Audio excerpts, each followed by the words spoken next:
Alright. There we go.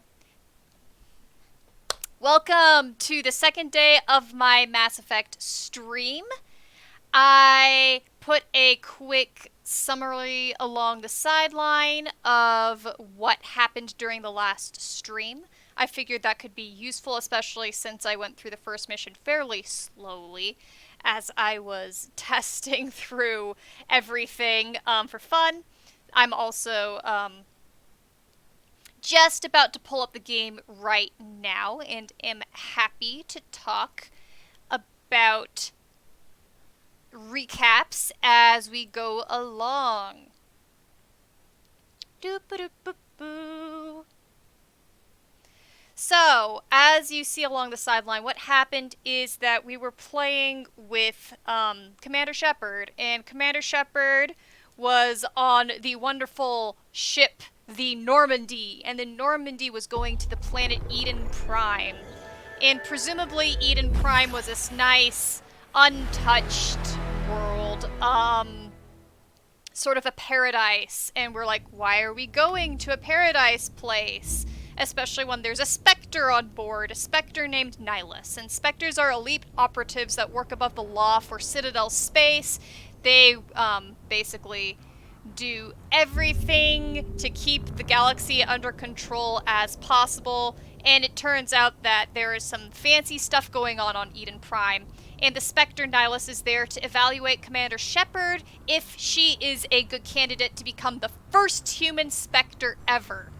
And what's so awesome about Eden Prime has an ancient alien beacon on it, a Prothean beacon. The Protheans disappeared 50,000 years ago for no reason we can figure out. Very advanced race.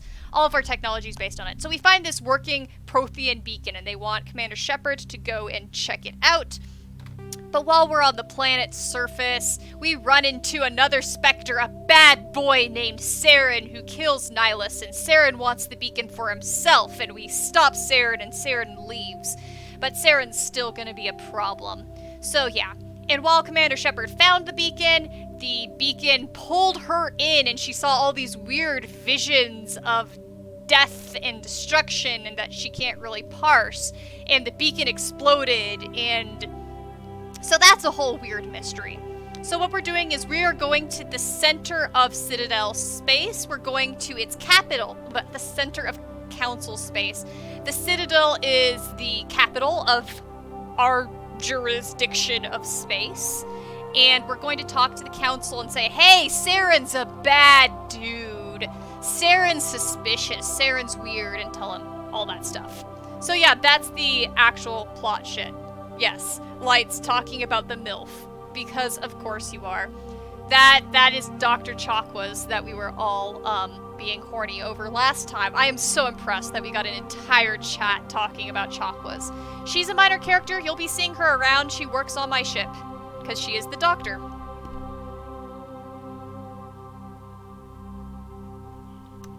There we go. Alright, and I think that is all I need to do.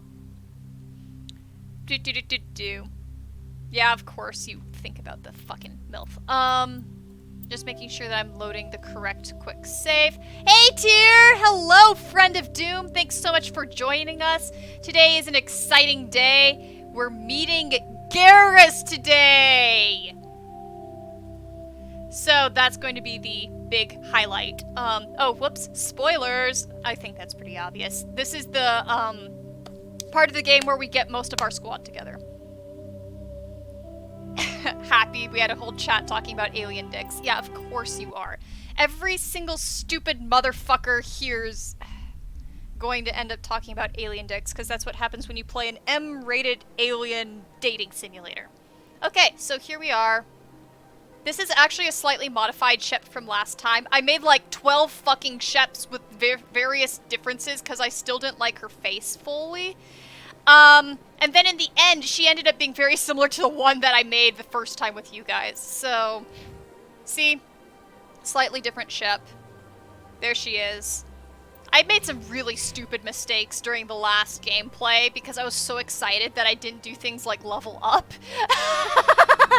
But anyway, Now that my head is slightly under control, hopefully I won't, like, skip out on really important, obvious things. I know this fucking game. I've played it, like, 6 times at least. Anyway, so I'm noticing Tears saying you may be in and out as you're also doing a raid for WoW. That's awesome. Enjoy it.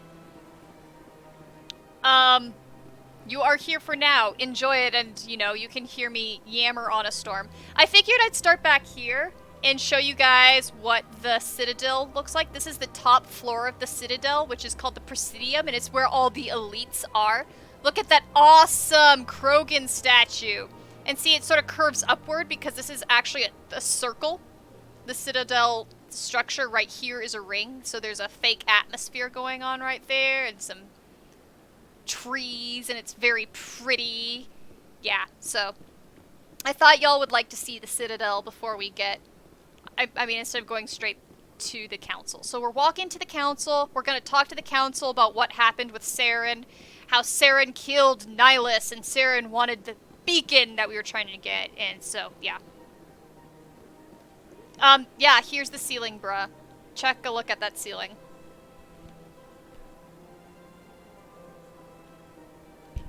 And yes, the atmosphere is curved too. This was in the original as well, but obviously very clear now with the updated graphics.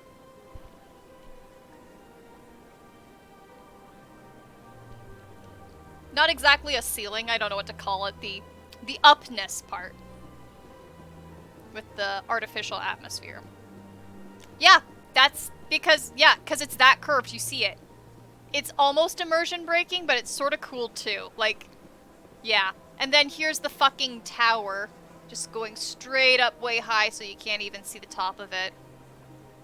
It's fun to see little details along the sidelines, like the ledges have some extra plants as well. So here we go. Also, see that weird alien bug thing? These buddies are called keepers. What's it doing? Please do not disturb the keepers. And they just sort of rearrange shit around here. We really don't know much about them. They just sort of chill and keep the Citadel working. When we found the Citadel, it was like, oh look, keepers are here.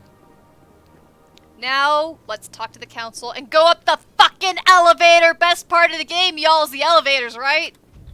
Okay, here we go. Okay, yeah, that looks like my ship. I'm feeling happy. The council isn't gonna ask me any questions, are they? I doubt it. We've made our reports. Now we just have to trust Ambassador Udina. No, we don't, sir. Don't trust Udina. I fucking hate it. So now you can skip the elevator conversations, but we're keeping that one because it's a, you know, slightly on-topic one. This refined shep is definitely hot. Thank ya! I have succeeded! And hey, who's this motherfucker? Oh, whoa. Saren's hiding something. Give me more time. Stall them. Stall the council. Don't be ridiculous. Your investigation is over, Garrus.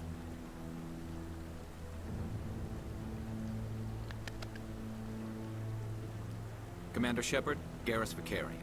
I was the officer in charge of the CSEC investigation into Saren.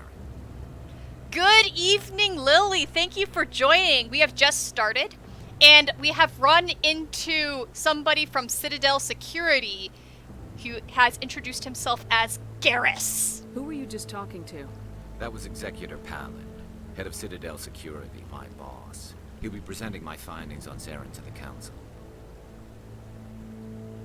Sounds like you really want to bring him down. I don't trust him. Something about him rubs me the wrong way. But he's a Spectre. Everything he touches is classified. I can't find any hard evidence.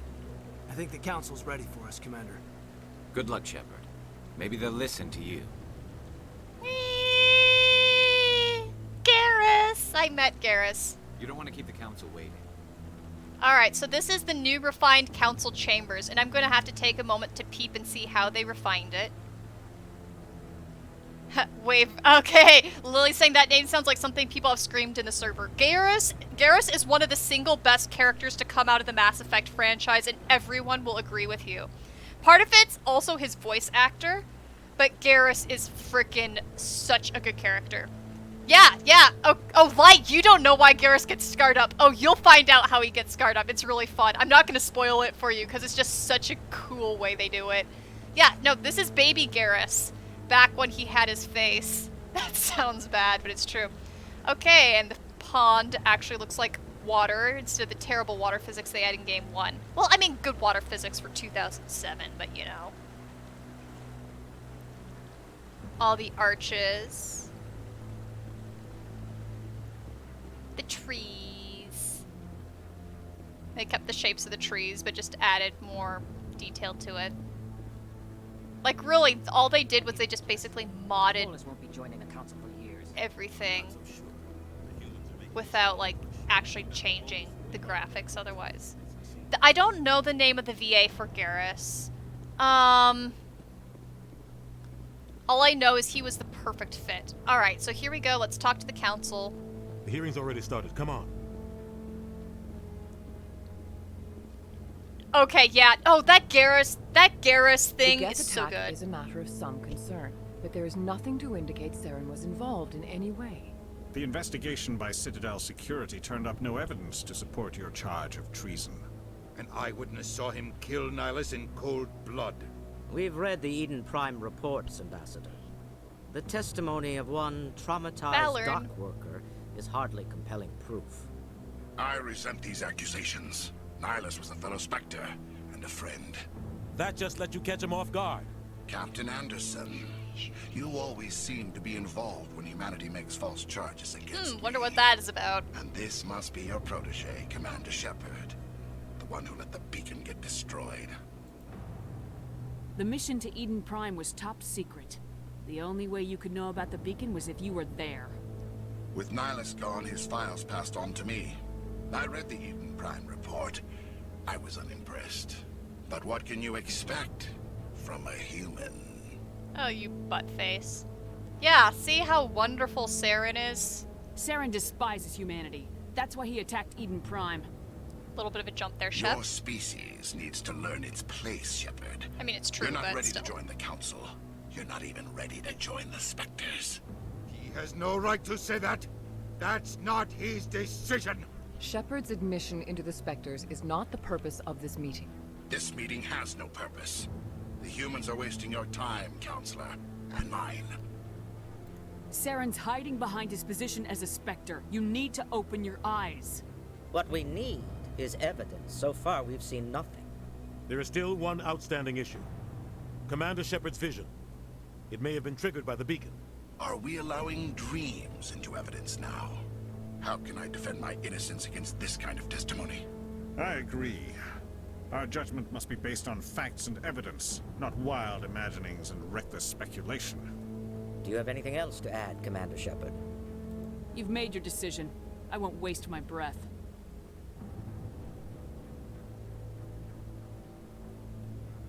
The Council has found no evidence of any connection between Saren and the Geth.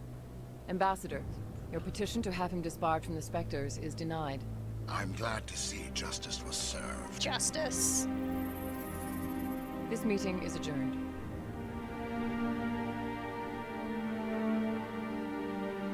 So yeah, surprise, surprise, the council is skeptical and doesn't believe that one of their top agents is a murdering bastardy poohead. It was a mistake bringing you into that hearing, Captain. You and Saren have too much history. It made the Council question our motives. I know Saren. He's working with the Geth for one reason. To exterminate the entire human race. Every colony we have is at risk. Every world we control is in danger. Even Earth isn't safe. So, they've been hinting on very heavily that Anderson has a past history with Saren. We can ask right now. We're not going to get any information right now, but we can Tell try. me about this history between you and Saren. I worked with him on a mission a long time ago. Things went bad.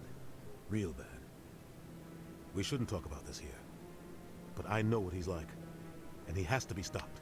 What's fun is that Mission That Went Bad is actually a novel. It's a good novel. Drew Karpyshyn, one of the guys who was one of the main leaders of making the Mass Effect trilogy, was the person who wrote that book. So the Mass Effect books, the first few, feel so in line with the video games because it's the frickin' same dude. Yeah, the animations are gonna be outdated, so it's sort of interesting because we've got the outdated animations. The mouths are really funny to watch, but on top of the HD fixed up graphics. What's our next step? As a Spectre, he's virtually untouchable. Notice Udina's We need to find some way to arm expose clipping. him. What about Garrus, that CSEC investigator? We saw him arguing with the executor. That's right. He was asking for more time to finish his report. Seems like he was close to finding something on Saren. So, Any idea where we could find him? chat with Garrus. I have a contact in CSEC who can help us track Garrus down. His name is Harkin. Forget it. They suspended Harkin last month, drinking on the job. I won't waste my time with that loser. You won't have to. I don't want the Council using your past history with Saren as an excuse to ignore anything we turn up. Shepard will handle this. You can't just cut Captain Anderson out of this investigation. The ambassador's right. I need to step aside. I need to take care of some business. Captain, meet me in my office later. Harkin's probably getting drunk at Cora's den. It's a dingy little club in the lower section of the wards. Maybe there's another way to find evidence against Saren. You should talk to Barla Vaughn over in the financial district. Rumor has it he's an agent for the Shadow Broker. The Shadow Broker? An information dealer. Buys and sells secrets to the highest bidder. I've heard Barla Vaughn's one of the top representatives. He might know something about Saren, but his information won't come cheap. Yeah, Light, I was literally about to bring that up, but you caught on fast. Damn, you're good with names. Yes, Harkin was the bastard from the Mass Effect 2 loyalty mission I played last week. Okay. I don't know anywhere else that Brandon Keener's been on. If you find anything, Lily, I'd be interested to hear what else he's been with. Okay, now we can ask about him and Saren and get the full answer. Sometimes I like to actually wait plot-wise. So you guys can pester me about whether or not you want to know more. Here, let's talk about Harkin since we just brought up Harkin and the poo head. Udina's like, you can talk to Harkin. Harkin will help. You don't think much of Harkin. The guy joined CSEC about 20 years ago. He's been an embarrassment to our species ever since. Roughing up suspects in custody, bribery accusations, alcohol and drug use. The embassy used to step in when he got in trouble. But I guess enough was enough. Guy's a scumbag. He should have been cut loose a long time ago. He was one of the first human CSEC officers. Guess it would have looked bad if he got fired. A lot of backroom deals were worked out over the years to keep him on the force. Politics is a dirty business sometimes, but it looks like his time's run out. We've got enough humans in CSEC now to stop protecting him. Yeah, poop. Poop on that poop. Here, this is the other dialogue option. This is the renegade answer. I thought this embassy was supposed to help humans. Harkin may be human, but he's also an ass. He's had more than his share of chances. If the embassy wasn't protecting him, he would have been fired 15 years ago. CSEC is better off without him. Okay. So, Harkin's one of our leads. The Shadow Broker... Okay, the Barla Vaughn is another one of our leads. Barla Vaughn is a contact for the Shadow Broker. This is a lot more jargon, world-building stuff, but this is all very important for the plot later. I will not tell you how it is important to the plot later, but this actually ends up being very important to the plot later, is stuff about the Shadow Broker. So, let's just go through the Shadow Broker dialogue right now. Tell me about Barla Vaughn. He specializes in moving large sums of money without leaving a paper trail. A financial genius, doesn't do anything illegal, but he knows all the loopholes. He's got an impressive client list. Ambassadors, diplomats, specters. That's probably why the Shadow Broker uses him. Tell me more about the Shadow Broker. He's a necessary evil of galactic politics. Buying and selling information is a part of the game, and the Shadow Broker just happens to be the best player on the field. Always sells to the highest bidder. Doesn't get involved in politics, doesn't pick sides. A simple system, but it works. He's not a threat to anyone, not directly. He's just a resource we can use, or she is. Or maybe they are. Nobody really knows. So yeah, Shadow Broker basically is the ultimate information seller of Doom. And we have a few more dialogue options here. We might as well just do them while we're here. Talk about the Council and fucking Udina. I fucking hate you, fucking Udina. Anyway. Our ambassador doesn't seem to get along with the Council. He's just frustrated. The Council's always preaching that we need to be part of the galactic community. But for them, it's a one-way street. They want us to expand and settle unstable regions like the Skillian Verge and the Attican Traverse. But when we run into trouble, they don't want to help us out. Everyone knows it's only a matter of time until we get a seat on the Council. The ambassador just thinks it should happen sooner rather than later. And I agree. So, one point to make is that the humans have only been in contact with other species for several decades. Like, the first contact wars with the Turians was, like, I think 30 years ago. It has not been a long time span, and humans are already like, we need to be on the council, we need to be on the council! Whereas other species who've been around for hundreds of years have not gotten a seat on the council. Surprise, surprise, humans wanting to clamber into things. Maybe they'd let us join the council if we were more willing to cooperate with the other species. Of course they would. If we did everything they told us to, they'd love to have us on the council. But it wouldn't be much of a deal for us. I understand their side. They don't want us dominating the council. It's founded on cooperation and alliances. But we have to look out for our own interests too. Who cares if we get a seat on the council? What's the big deal? If the council passes a ruling on an interstellar matter, we have to follow it. We don't have the fleets or political allies to defy them. Once we get a seat on the council, we'll be able to influence those rulings, protect our own interests. No more jumping through hoops whenever we want something. Take this mess we're in now. If humanity had a seat on the council, we'd just send the Citadel fleet out to take care of Saren and his Geth. Problem solved. Yeah, there is definitely a distinction between how the council species get treated versus the non-council species. You will notice this. Actually, you know, speaking of Lily bringing up Star Trek, one of the things that I've talked to my mom about is I'm like, Mom, if this weren't a video game, you would be all over Mass Effect, because Mom loves Star Trek. I'm like, Mass Effect is basically a sort of Star Trek-like video game, especially with, like, these interspecies politics and all that stuff like that. I'm like, Mom, you would love this. Okay, so Spectres, we'll go through the Spectres, because that's more important world-building stuff, since I am trying to be one. I want to know more about the Spectres. They're not your typical government agency. They tend to work alone, behind the scenes. They take care of problems the Council can't. It's not easy preserving peace across an entire galaxy. The Council prefers to use diplomacy and negotiation. But sometimes more extreme measures are needed. How do they decide who becomes a Spectre? You can't just apply to join. There's no training program. Spectres aren't made. They're born. The Council's always looking for exceptional individuals. People who can get the job done, like you. They've been watching you for years. They see something in you. They want you on their side. Nihilus was supposed to give them a final recommendation, but with him gone, things are still up in the air. Ha! He was in Galaxy Quest? That's awesome. What's their command structure like? There is no command structure. Each Spectre answers directly to the Council. Sometimes they're sent on specific missions. Other times, they act on their own. They tend to operate outside the law, do whatever it takes to accomplish their goals. The Council just turns a blind eye. Spectres have a lot of power, Shepard. That's why the Council's turning a blind eye to Saren, and that's why throughout the entirety of the Mass Effect series, you can basically do whatever the fuck you want, no matter how questionable ethically it is because they're like, well, you're just getting things done. Okay, Lily's saying in favor of whenever I think's best. Okay, then I'm waiting. I'm waiting for the bomb to drop on that one. They sound like shadow operatives. Everything about them is classified. We don't even know how many there are.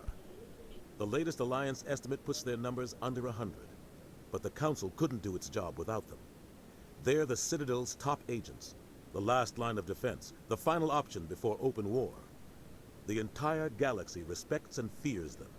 If a Spectre shows up, you know something big is about to happen.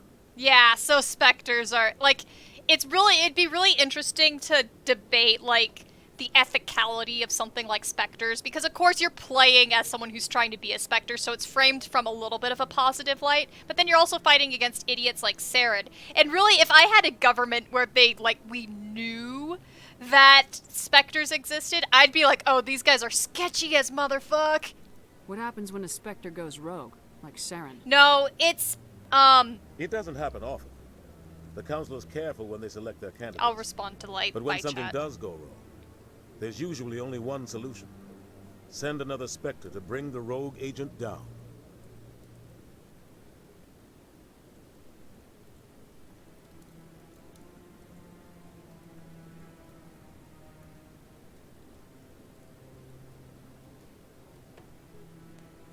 So, okay, yep. So they're like, yeah, so this is the entire plot, basically, of Mass Effect 1, right? When something goes does go wrong, send somebody to bring the rogue agent down. So we're trying to be a Spectre. There's a bad Spectre. We need to take fucking fuckhead down, Saren down. Yeah, so there we go. I actually have not spoiled it, Light. But yeah, you'll see how it goes down. Alright, so I think that's all we need to talk about, with, Anderson now, so we'll leave that. I should go. Good luck, Shepard. And get to ship. I'll be over in the ambassador's office if you need anything else. You're James Bond. Yeah, that sounds awesome. Yeah, because Mass Effect really likes, because it's, you know, there's the sci-fis and fantasies that are more gritty and whatever, and then there's the sci-fis and fantasies that have like that really heroic edge to it, and you know, just bombastic, all out, like the James Bond sorts of things. And that's Mass Effect. Is it? You just have fun. That guy's up to something. Okay, this is a side mission, but we're gonna bother him. Hey there. Over by the keeper. Hey there, butthead. Idiot. Oh, no, I wasn't. Never mind. Yep, there are the double O's. Yeah, that's a good analogy. I like that, Lily. Yes, is there something you want? Why are you so interested in the Keepers? Keepers? I've got no interest in the keep. Don't get coy. Dear I know what I saying saw. humans. Yeah, it's I'm true. not so sure I should be talking to you about this. Humans are fucking like We're that. just talking. Especially Is in there Mass something wrong Effect. with That's that? how our species is sort of No. treated. I guess it wouldn't hurt to tell you. I'm using a small scanner to gather readings on the Keepers. So far I've had mixed results. I find it difficult to get near the creatures. Oh, really? See, I don't really know Bond lore, so this is all information to me. So that's sort of fun. Why were you being so secretive about it, though?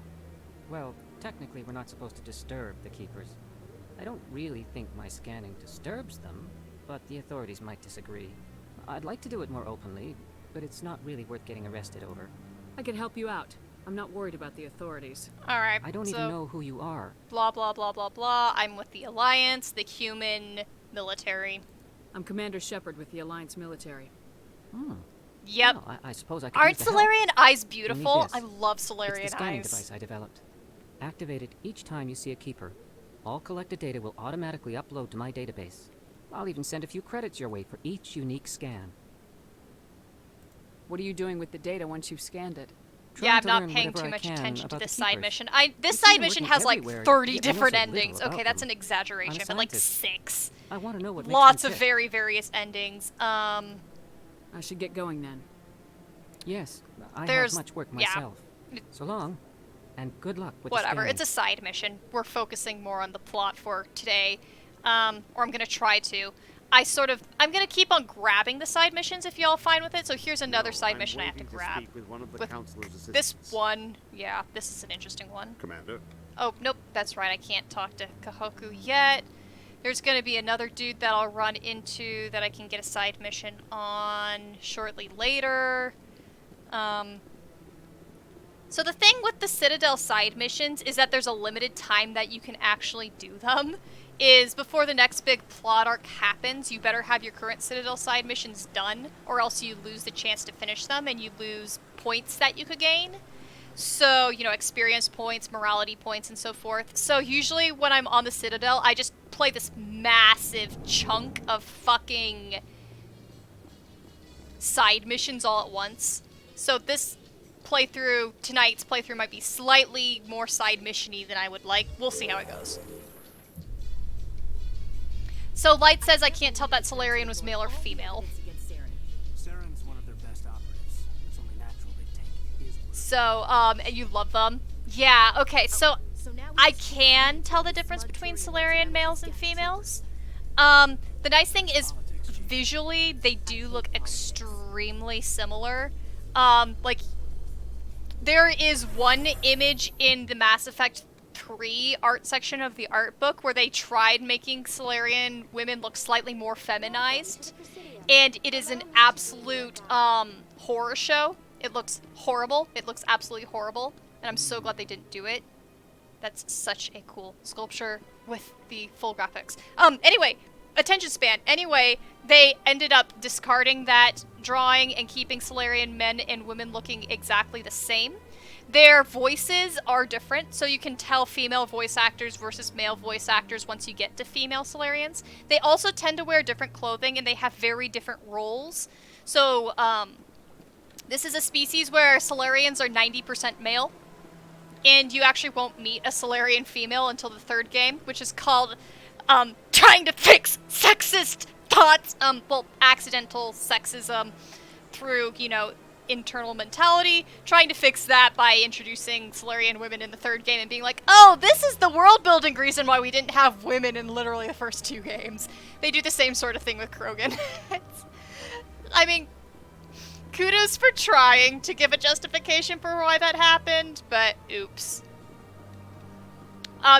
Tier's saying you love the Solarians for the design. Yeah, I love Solarian design. I love Solarians so much. Okay, so this is Barlavon. This is the guy who has connections to the Shadow Broker.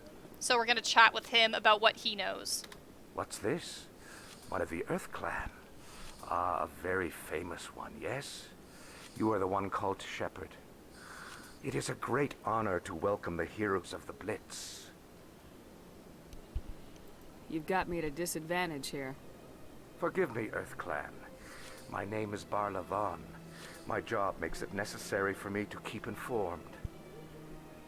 I am a financial advisor to many important clients here on the Citadel. When someone as important as yourself arrives on the station, I take notice.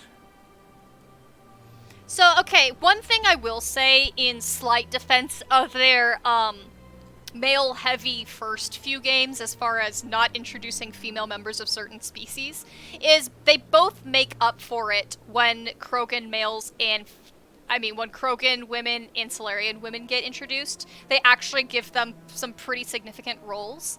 So what ends up happening is, even though the Solarian council member currently is male, he's actually an extreme minority in that regard. Solarian women tend to be the leadership in everything, because it's sort of like the insect idea of queens and hives, very basically. So, the women tend to be dealing with politics and leadership and stuff like that. So they do, so they're like, yeah, most Solarians are men, but the women play a very large, important role in society. That's how they do that. So, good save there, good save. I will give them credit for that.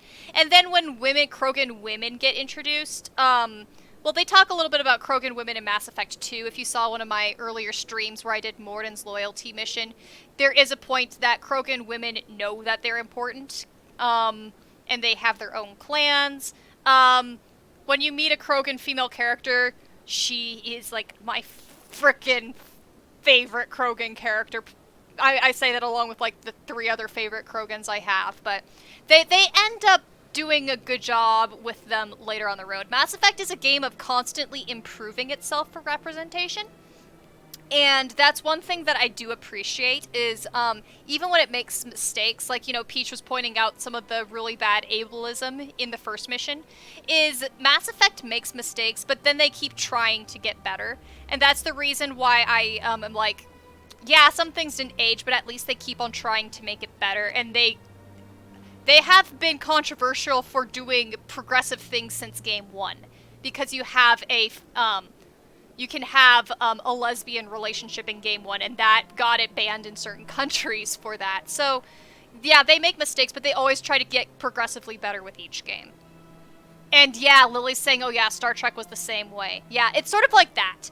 So it's like, some things aged less well than others, but every single time you sort of have to look at it in the context of be like, they're always trying. Yeah, so Light's saying Krogan women are a little commodity, seeing as how fertility is such a huge issue. Yeah, the interesting thing about the Krogan women is, it is based around fertility, but the Krogan women use it as basically this bargaining chip of being, I am more important than you idiots, and, elevating themselves through it. So there is fertility aspects to it, but it's, is what it is. And then Turian women are just as badass as Turian men. They're all fighters. They're all awesome. They're all sexy. Oh, yes. Anyway, yeah. I'm rambling off instead of progressing the plot. I heard you work for the Shadow Broker. Do you have any information about Saren? You're very blunt, Shepard. But you're right. I am an agent for the Shadow Broker. And I do know something about Saren.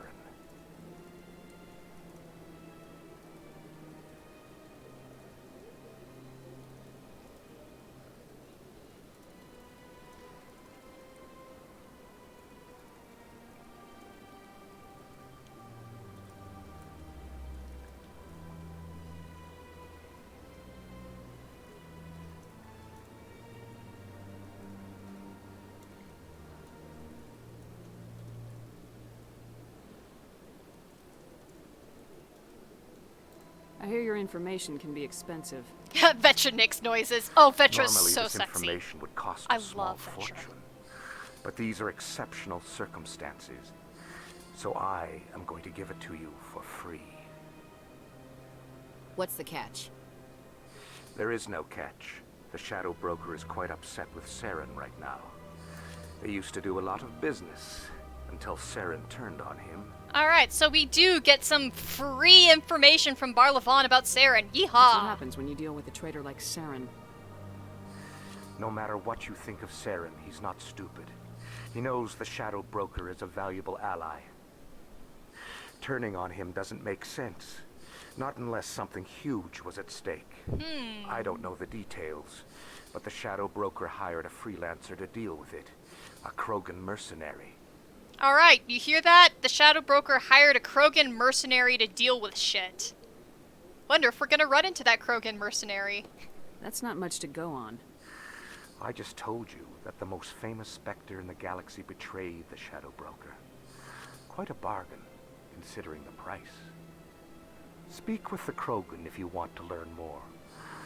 I heard he was paying a visit to Citadel security. If you hurry, you might catch him before he leaves the Academy. Lily has good spidey senses. Isn't it strange that a Krogan would want to speak with C-Sec? It might be possible. Very. However, I doubt the visit was entirely his choice. You'll need to speak with him if you want to know more.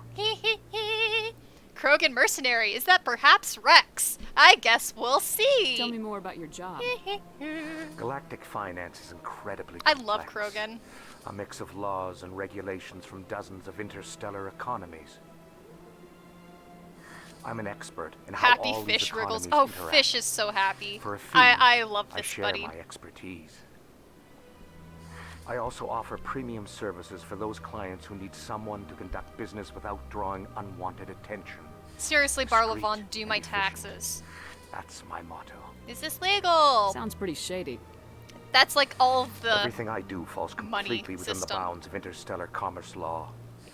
Even so, many of my clients would prefer their transactions remain undisclosed. For example, suppose a Hanar ambassador was petitioning the Council to reduce tariffs on Hanar goods. How would it look if he had money invested in a Hanar exporting company? Even if his true motives were to help his people, he would be accused of advancing the petition for his either own Wrex or personal gain. Grunt. Yep, I maybe. keep his Guess you'll personal see. finances private. And Shep's response to him talking about his financial stuff is, I don't buy it. Still sounds shady to me. Then we can only hope you will never be cursed with a large enough fortune to require my services. Oh, you can earn so much money in Mass Effect 1. You can earn so much fucking money if you do it right. So I guess we might as well just do the rest of the... do I want to... Let's do the Shadow Broker dialogue questions and we'll skip the Citadel questions. But since the Shadow Broker does end up being important to world building shit, I'll just do this one and then we'll move on. Tell me more about the Shadow Broker. Most people think I deal in finances, but my real currency is knowledge. I trade information, and it has made me very wealthy. But the Shadow Broker is the true master. Every day he buys and sells secrets that could topple governments, always giving them to the highest bidder. Yet somehow he never seems to upset the natural balance of power. All those secrets being passed around seem to even out. Nobody ends up with an advantage in the end. Alright, well if Lily wants to know everything, then we can do the Citadel question too. The Citadel is a really cool place. Alright, so, let's see. Shadowbreaker. Who is the Shadowbreaker? Any guess what his identity might be? I don't know. Nobody does. A shadow broker could be any race, any gender. I have a theory that it's actually an entire group working under one identity. I love you, Lily. How else could they juggle so many contacts at the same time? How else could they keep all that information from getting crossed?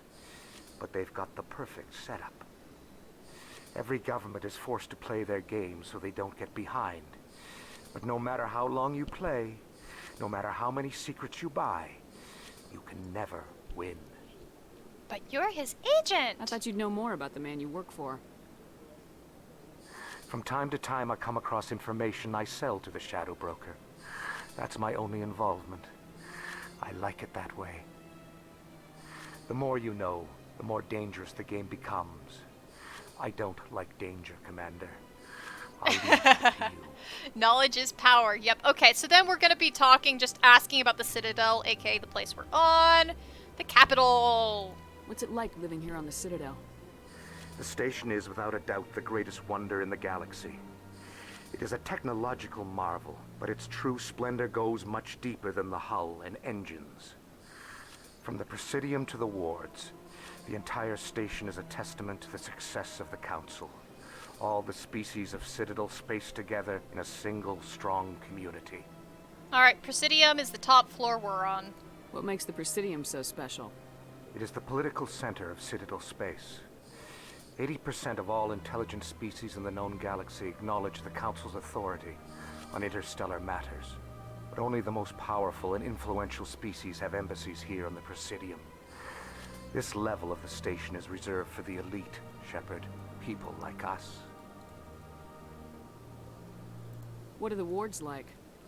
The cultural heart of the galaxy.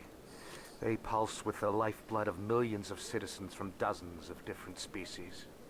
You never know what you'll find out in the wards, Commander. It's always full of surprises. Fortunately, most of them are pleasant. Alright, well, we've got our information.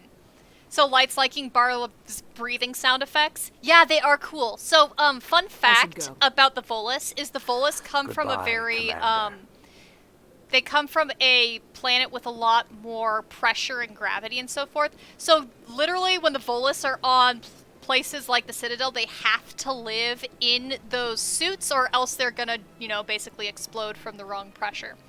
He's a potato-shaped Darth Vader. Oh my gosh. There's, like, Volus plushies you can buy and stuff. Okay, so this is a monument to the Krogans. We can get a lot of information talking to Avina about this. I can do the really quick version, is that once upon a time, there were these insect bug-like creatures called the Rachni, and they were invading things and killing people, and people were like, oh no! And then the Solarians, one of the council races, were like, we need somebody to fight the Rachni. So they found this warrior species called the Krogan, and they gave them a lot of technology and uplifted them. And the Krogan went out and they fought the Rachni, and the Krogan beat the Rachni in the Rachni Wars, and everyone's like, yay!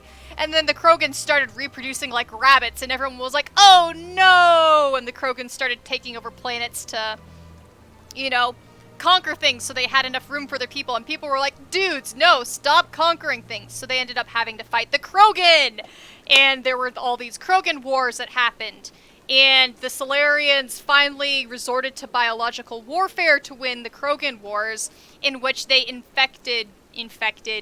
installed a genetic modification in the Krogan species, which means that most Krogan are not, most births are non-viable. So it drastically reduced the Krogan species birth rate stuff. And the Krogans got very grumpy at it. But the Krogan statue was built during the time to celebrate the Rachni Wars. After the Krogan Wars, when the Krogans started to become bad guys, people were like, well, maybe we should get the statue removed. But instead, they kept the statue, and yeah. So that's a monument thanking the Krogans back when they were the heroes, before they became the quote-unquote villains. And yeah, they're very much... Yeah, the Krogan and the Klingons are a good analog to one another. And, yeah, introducing invasive species is a bad idea. It really is. So that's what happened. There's all these sorts of weird shit about it. So that's why the Krogan have this really weird status, is some people treat the Krogan as, like, victims and, you know, oh, poor babies, boo-hoo sorts of thing. And other people treat them as these fearsome, horrible warrior creatures that can't be contained, and how dare they. So you'll get all of that stupid politics and stereotyping shit that goes down with it. Now we're going to go and pick up, you know, we need to talk to Garrus, and we need to talk to that Krogan mercenary that's been hired by the Shadow Broker. Because they're both investigating Saren, so they seem like good people to talk to. With the exception the Klingons didn't actually help the Federation, yeah. In light of the recent attack on Eden Prime, many colonial investors I actually are like pulling their support for the future elevators projects. stuff, because you get like news reports from the stuff that you're basically doing, and all of that shit, Nevertheless, and colonist enrollment has dropped you sharply. get awkward, like Many there's so colonial many jokes to proposals make are on about the hold elevator until stuff. backers have some reassurance that human colonies will be adequately Check out my protected. ass, guys. There's my shepherd ass. Okay. And there's Ashley's ass. And Caden's ass. Okay. La la la. Oh, look! There's a grumpy Krogan! Hi, grumpy Krogan. Witnesses saw you making threats in Fist's bar. Stay away from him. I don't take orders from you. This is your only warning, Wrex. You should warn Fist. I will kill him. You want me to arrest you? I want you to try.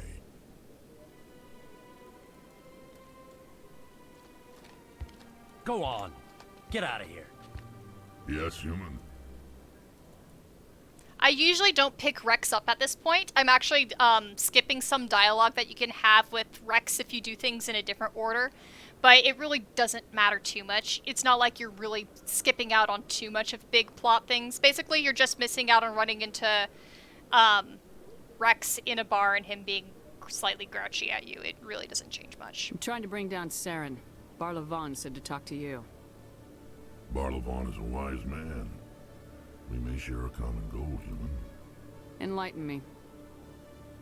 I've been hired to kill the owner of Cora's den, a man named Fist. He did something very foolish. What'd he do? He betrayed the Shadow Broker.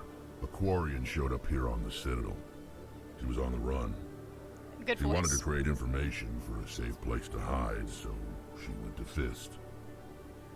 He promised to arrange a meeting between her and the Shadow Broker. Instead, he contacted Saren.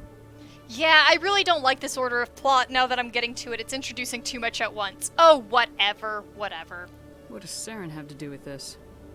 Well, the Quarian has something that connects Saren to the Geth. He paid Fist a small fortune for her. If we get our hands on that evidence, we can prove that Saren's a traitor. And the Council will have to listen to us. Saren might already have her. Last I heard, Fist still had her. Probably somewhere inside his club. You help me kill Fist, she's all yours. I want to know more about your employer. Can't tell you much. All I got was a coded message with the details of the job. Standard procedure. What about Garrus, that Turian? He wants to take Saren down too. He might come in handy. He was here just before you showed up. Said he was going to follow up a lead on his investigation. Wanted to speak to the doctor at the med clinic. Move out. Alright, so now we get to pick up Garrus. Grab Caden and Wrex. So that I can have this big giant lug with me. I love you, Wrex. Okay, so, yeah, I actually don't like this order of picking things up. Usually I pick up Garrus first, because Garrus has a little bit more of a easy introduction to things. Whatever.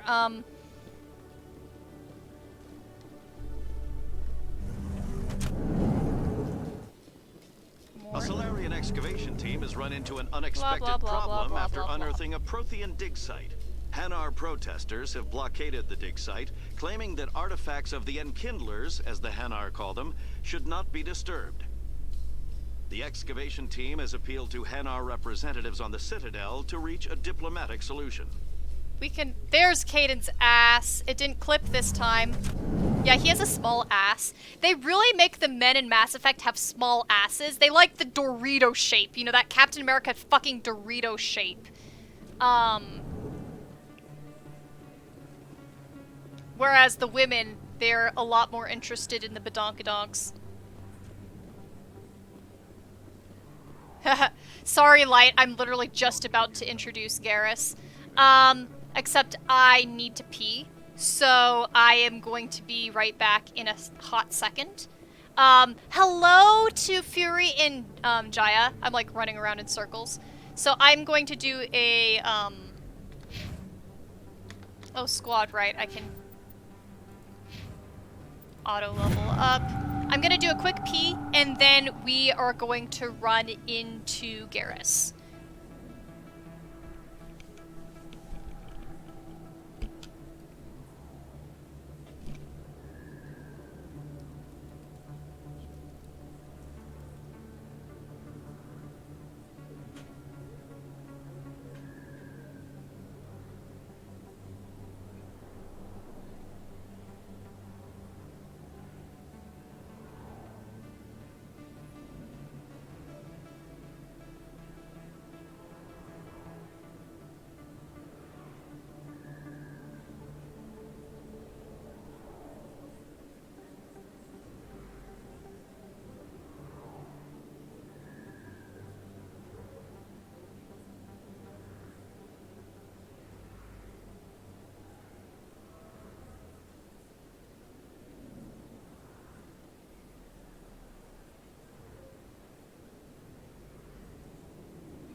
Alright, sending sadness to Fury about your Wi-Fi. Your Wi-Fi seems to have really hated you lately. I am so sorry.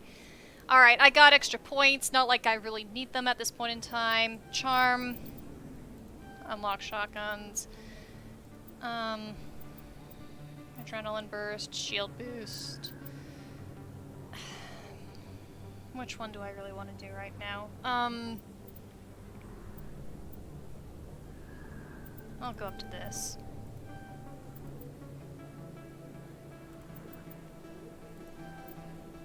Why not?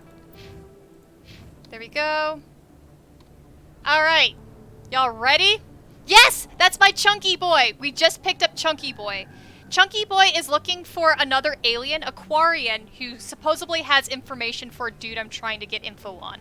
And we're also trying to pick up another dude who has information on the same person I'm trying to track down. I didn't tell anyone, I swear. That was smart, Doug. Now if Garrus comes around, you stay smart. Keep your mouth shut, or who are you? Let her go. Ah!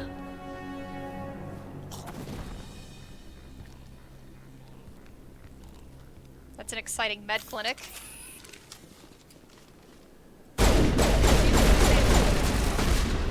Oh really? It disables your shields? I did not know that. Or I did not remember that. Come on. Shields go up. Or not.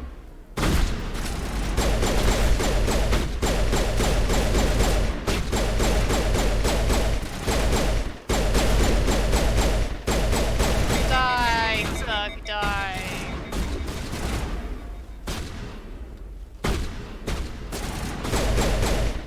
Yeehaw. And we saved the doctor lady. I think we're good, Commander.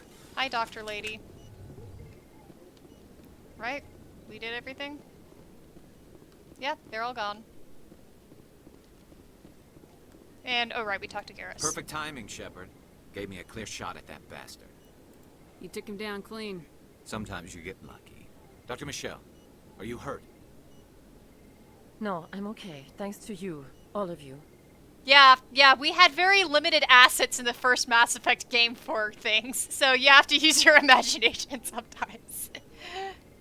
I know those men threatened you, but if you tell us who they work for, we can protect you. Ah, Shep's They standing work next for to your boyfriend. Fist. They wanted to shut me up. Keep me from telling Garrus about the Quarian. The one I told you about, Shepard. She must be able to link Saren to the Geth. There's no way the Council can ignore this. Alright, so this Quarian that we're searching for apparently has information that can connect Saren to the Geth. This is important, because this means that we were right about Saren and we can yell at the Council for not believing us. Time we paid Fist a visit. This is your show, Shepard. But I want to bring Saren down as much as you do. I'm coming with you. Goodness, the dialogue really changes if you bring in Wrex first. You're a Turian. Why do you want to bring him down? I couldn't find the proof I needed in my investigation, but I knew what was really going on. Saren is a traitor to the Council and a disgrace to my people. Welcome aboard, Garrus. Fist is going to be waiting for us. When we hit him, we better hit him hard. Alright, and I always like to take Garrus and Wrex with me to go to Fist. So Fist is the person who screwed, the Quarian girl over and grabbed the Quarian girl. The Quarian girl has information on Saren. Here we go. Does anybody have a guess who the Quarian is? Come on guys. Who's the Quarian? You should know this.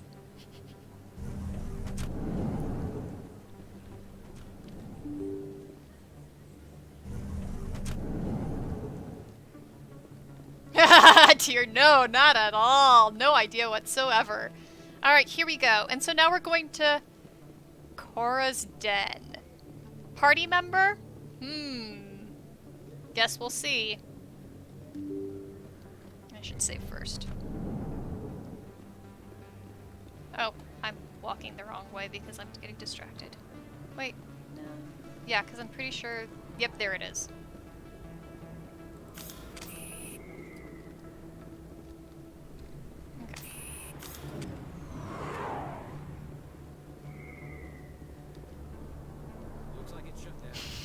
Is this the one Tyr walks to point? Look out! Uh-oh. There's issues at the bar? Weird. It's almost like everywhere I'm going, there's a problem.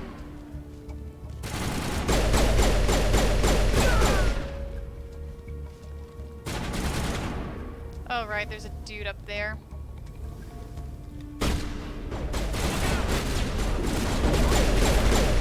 Oh, scheisse. That's... big hit. Okay.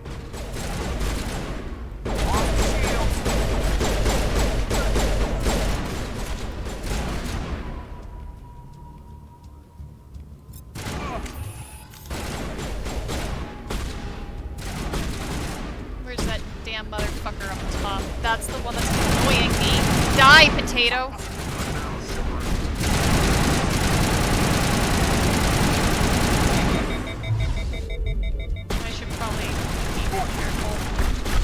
I'm like not trying to be careful at all.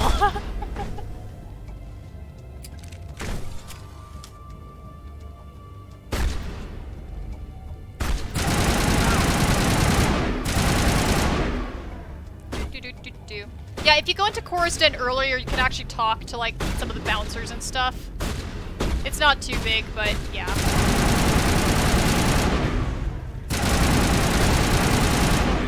There we go. Everywhere I'm going, there's a problem. The Commander Shepard story. You're so freaking right. I'm dying. Oh, I love this. I love this. Stop right there. Don't come any closer. Warehouse workers. All the real guards must be dead. Stay back or we'll shoot. Oh, there's so many different dialogue. This would be a good time to find somewhere else to work. Yeah, right. That's a good idea. Yeah, I never liked Fist anyway. It would have been quicker to just kill them. Shooting people isn't always the answer. I always like Rex's line, it would have been quicker to kill them. You're like, come on, buddy. I was merciful. That's a good thing, you stupid lug. Okay, here we go.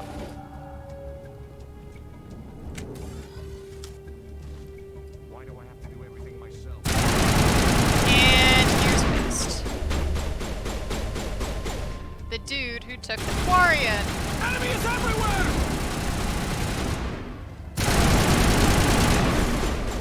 Maybe I should let my shields go up. Yeah, every single... So when Mass Effect made their species, they started with like the really famous archetypes. You know, things like the warrior species, the sexy alien lady species, the gray face, big-eyed alien species. They started with all those, and then they built off into something unique. So it makes sense that you look at the Krogan, Wrex's species, and feel like Klingons. Where's the Quarian? She's not here. I don't know where she is. That's the truth. He's no use to you now. Let me kill him. Wait. I don't know where the Quarian is, but I know where you can find her. The Quarian isn't here. Said she'd only deal with the Shadow Broker himself. Face to face? In the original. Impossible. Even I was hired through an agent. Nobody meets the Shadow Broker. Ever. Even I don't know his true identity. But she didn't know that. I told her I'd set a meeting up. But when she shows up, it'll be Saren's men waiting for her. Give me the location. Now. Here on the wards, the back alley by the markets. She's supposed to meet them right now. You can make it if you hurry. That's the other reason I like to bring Wrex. What are you doing? The Shadow Broker paid me to kill him. I don't leave jobs half done.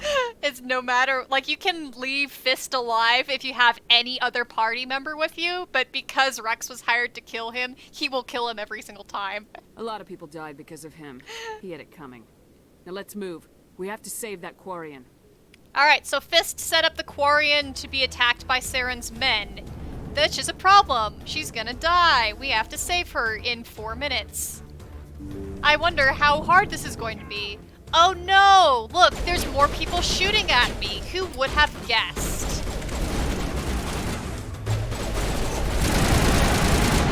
Kill the bugs who are in my way.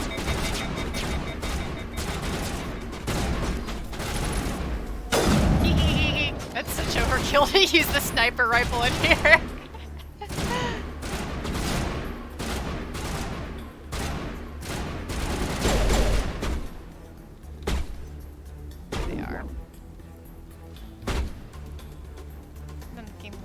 Like me hiding that corner. Fine.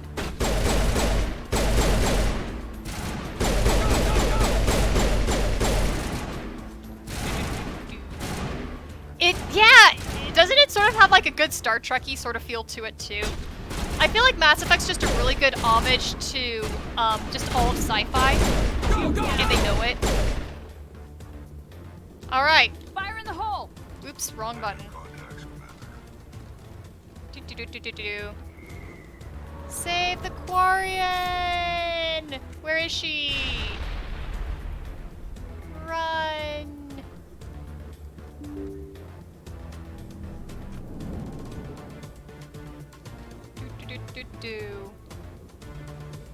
Oh, I see her! Run faster. Where's the Shadow Broker? She looks Where's good! Fist? They'll be here. Where's the evidence? No way. The deal's off. Look at her.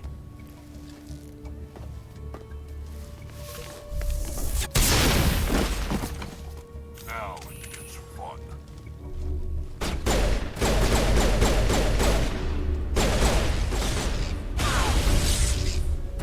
Okay. With their new leveling system, it really is easier than, last time, in my opinion. It still feels easier than I'm used to playing.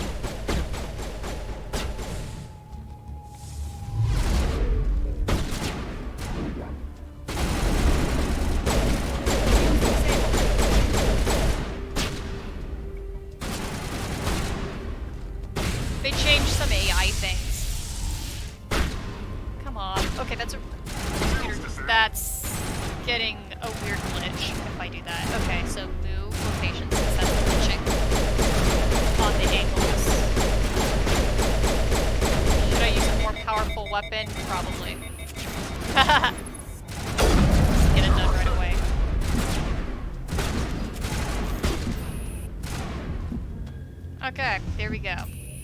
Fist set me up. I knew I couldn't trust him.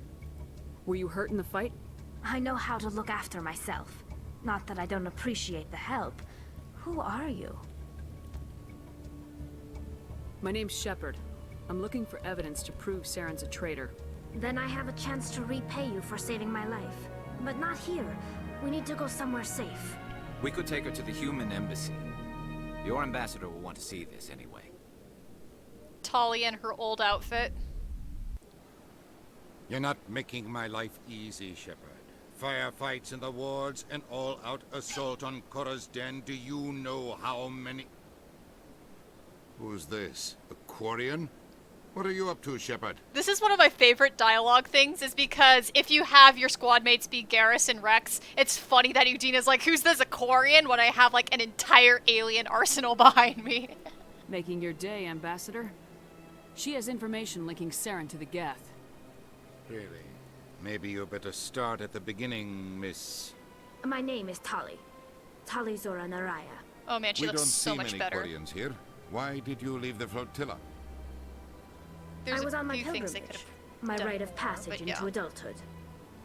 So, notice, rite of passage, adulthood. She's a baby. I've never heard of this before. It is a tradition among my people. When we reach maturity, we leave the ships of our parents and our people behind. Alone, we search the stars, only returning to the flotilla once we have discovered something of value. In this way, we prove ourselves worthy of adulthood. What kinds of things do you look for? It could be resources like food or fuel, or some type of useful technology, or even knowledge that will make life easier on the flotilla. Through our pilgrimage, we prove that we will contribute to the community, rather than being a burden on our limited resources. Tell us what you found. During my travels, I began hearing reports of Geth. Since they drove my people into exile, the Geth have never ventured beyond the Veil. I was curious. I tracked a patrol of Geth to an uncharted world. I waited for one to become separated from its unit. Then I disabled it and removed its memory core. I thought the Geth fried their memory cores when they died. Some kind of defense mechanism. How did you manage to preserve the memory core? My people created the Geth. If you're quick, careful, and lucky, small caches of data can sometimes be saved. Most of the core was wiped clean, but I salvaged something from its audio banks. Eden Prime was a major victory. The beacon has brought us one step closer to finding the conduit. That's Saren's voice. This proves he was involved in the attack. I mean, accents don't exist like that. If anything, her accent would have dropped the more she spent with humans. But it's just sort of funny because you can hear the voice actor getting her swing. And her voice actor really doesn't get into the swing until Mass Effect 2. He said Eden Prime brought him one step closer to finding the conduit. Any idea what that means? The conduit must have something to do with the beacon. Maybe it's some kind of Prothean technology. Like a weapon. Wait, there's more. Saren wasn't working alone. Eden Prime was a major victory. The beacon has brought us one step closer to finding the conduit. And one step closer to the return of the Reapers.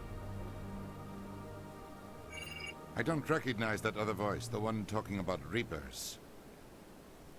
Alright, so is everyone following all this info dump? Are they some kind of new alien species? According to the memory core, the Reapers were a hyper-advanced machine race that existed 50,000 years ago. The Reapers hunted the Protheans to total extinction, and then they vanished. At least, that's what the Geth believe. Sounds a little far-fetched. The vision on Eden Prime. I understand it now. I saw the Protheans being wiped out by the Reapers. The Geth revere the Reapers as gods, the pinnacle of non-organic life. And they believe Saren knows how to bring the Reapers back. The Council is just going to love this. The Council's just gonna love this, yeah.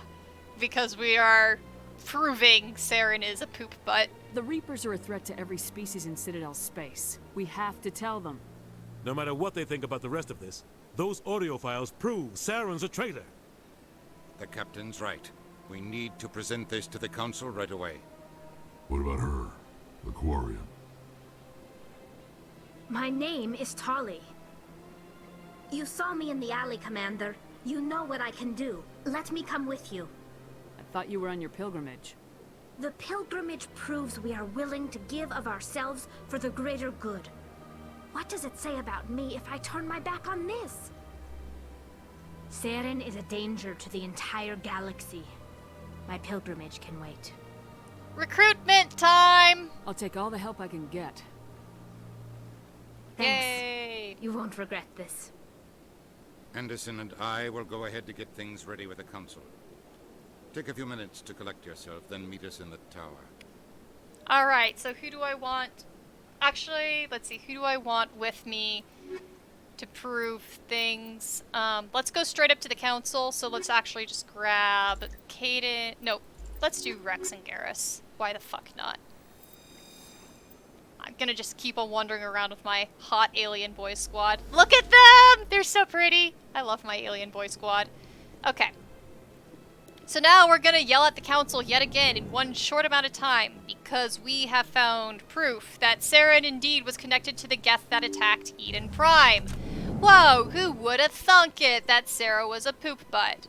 Okay, Samesh Bhatia is a side quest. I'll get to him later. Let's keep on going with the main plot now that we're continuing on this. Tyr, have you given up on WoW yet? You still trying to do the raid while I'm streaming? I saw you complaining about this being distracting. Man, I love how they updated Tali. They did a good update with Tali. There's some other mods that were well known for Mass Effect. And some of the mods made Tali look pretty good, but this is better than the mods. And there's another side quest that we're walking past right now. Up to that fucking tower again, y'all. Welcome to the... Blah, blah, blah. Going up an elevator.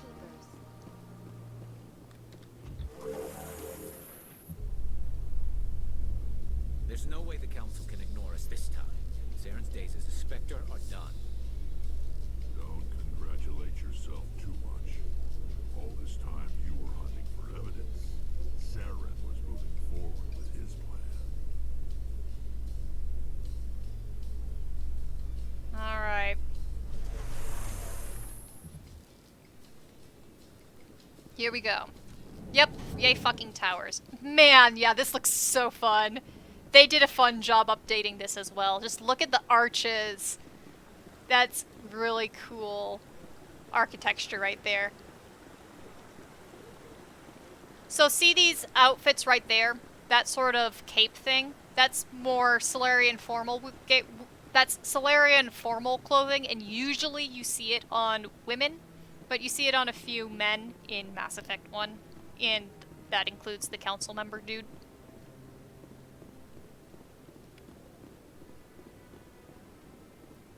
The architecture is really cool. Like, look at that. It is a cool architecture thing.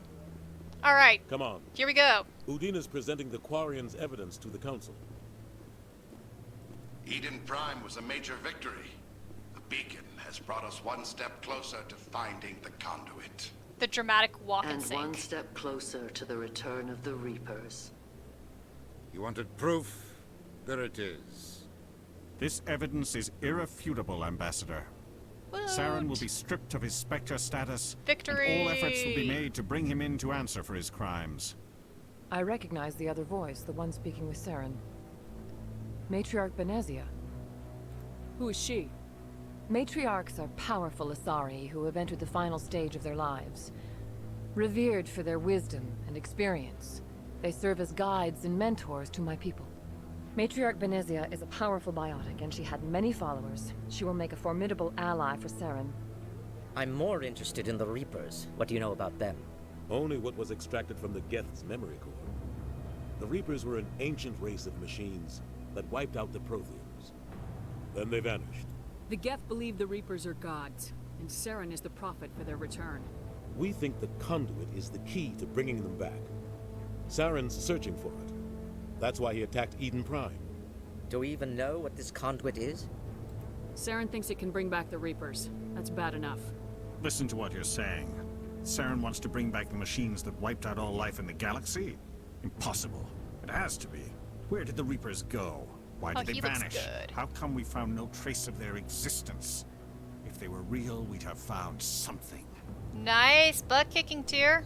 I tried to warn you about Saren and you refused to face the truth. Don't make the same mistake again. This is different. You proved Saren betrayed the Council. We all agree he's using the Geth to search for the conduit, but we don't really know why. The Reapers are obviously just a myth, Commander. A convenient lie to cover Saren's true purpose. A legend he is using to bend the Geth to his will. Oh look, the Council doesn't believe me again! 50,000 years ago, the Reapers wiped out all galactic civilization. If Saren finds the conduit, it will happen again. Saren is a rogue agent on the run for his life. He no longer has the rights or resources of a Spectre. The Council has stripped him of his position. That is not good enough. You know he's hiding somewhere in the Traverse. Send your fleet in! A fleet cannot track down one man. A Citadel fleet could secure the entire region, keep the Geth from attacking any more of our colonies. Or it could trigger a war with the Terminus systems. We won't be dragged into a galactic confrontation over a few dozen human colonies. Yeah, yep, you gotta be angry at the politicians, and this game makes you angry at the politicians real damn good. Every time humanity asks for help, you ignore us. Shepard's right. I'm sick of this council and its anti-human bull. Ambassador. Cut the bullshit. There is another solution. A way to stop Saren that does not require fleets or armies. No, it's too soon. Humanity is not ready for the responsibilities that come with joining the Spectres. Hey, look at this! We're using being a Spectre as a bargaining chip to track down Saren? Ah! You don't have to send a fleet into the Traverse, and the Ambassador gets his human Spectre. Everybody's happy.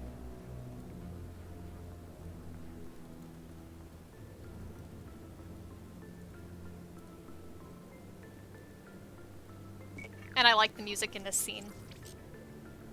This Commander is the Shepard, first part where I started step screaming forward. the first time I played this game. Here we go!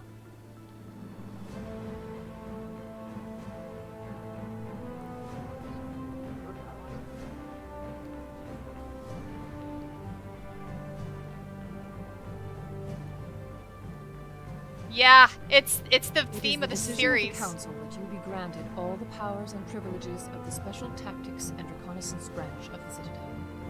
Spectres are not trained, but chosen. Individuals forged in the fire of service and battle. Those whose actions elevate them above the rank and file. Spectres are an ideal, a symbol, the embodiment of courage, determination, and self-reliance. They are the right hand of the Council, instruments of our will. Spectres bear a great burden. They are protectors of galactic peace, both our first and last line of defense. The safety of the galaxy is theirs to uphold. You are the first human Spectre, Commander. This is a great accomplishment for you and your entire species. I'm honored, Counselor. We're sending you into the Traverse after Saren. He's a fugitive from justice, so you are authorized to use any means necessary to apprehend or eliminate him. I love how Counselor Valor in the Solarian has red eyes. I love red Solarian eyes. Sorry, I will cry at Solarian eyes this entire stream series. Any idea where to find him? We will forward any relevant files to Ambassador Udina. This meeting of the Council is adjourned.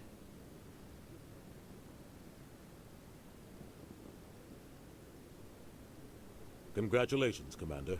We've got a lot of work to do, Shepard. You're going to need a ship, a crew, supplies. You'll get access to special equipment and training now. You should go down to the C-Sec Academy and speak to the Spectre Requisitions Officer. Anderson, come with me. I'll need your help to set all this up.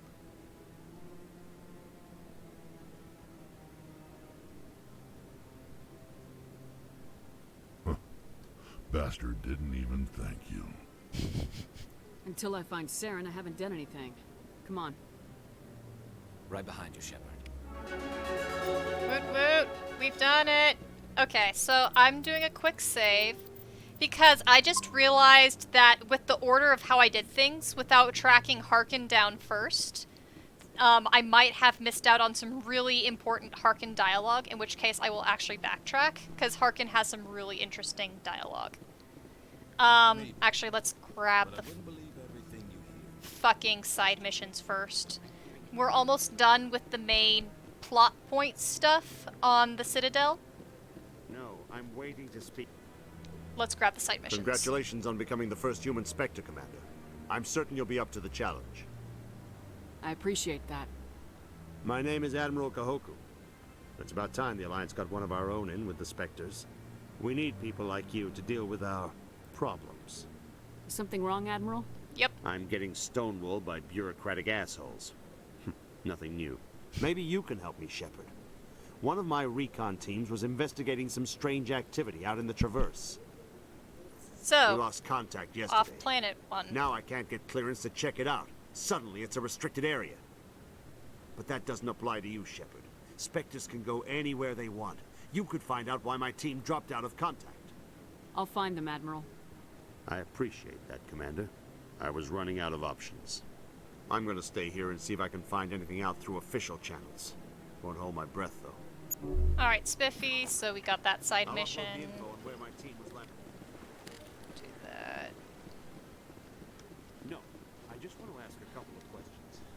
I love the reflectivity of the floors. That makes me happy. The reflectivity is fun. Then there's a side mission dude right there, Garrus, whatever, however you pronounce that dude's name. Keeper. Yeah, look at that. That looks cool. I like that you've got higher security clearance than the Admirals. I know, right? I have, like, unrestricted everything now. I'm on a break. Talk to someone else if you need anything. I've got a lot on my mind. Maybe I can help. Maybe you can. You're a soldier, right? You ever head out to the Traverse? The Traverse is a rough place. We're out there quite a bit. My brother's the captain of a ship called the Majesty. It was crossing the Traverse a few days ago when it disappeared.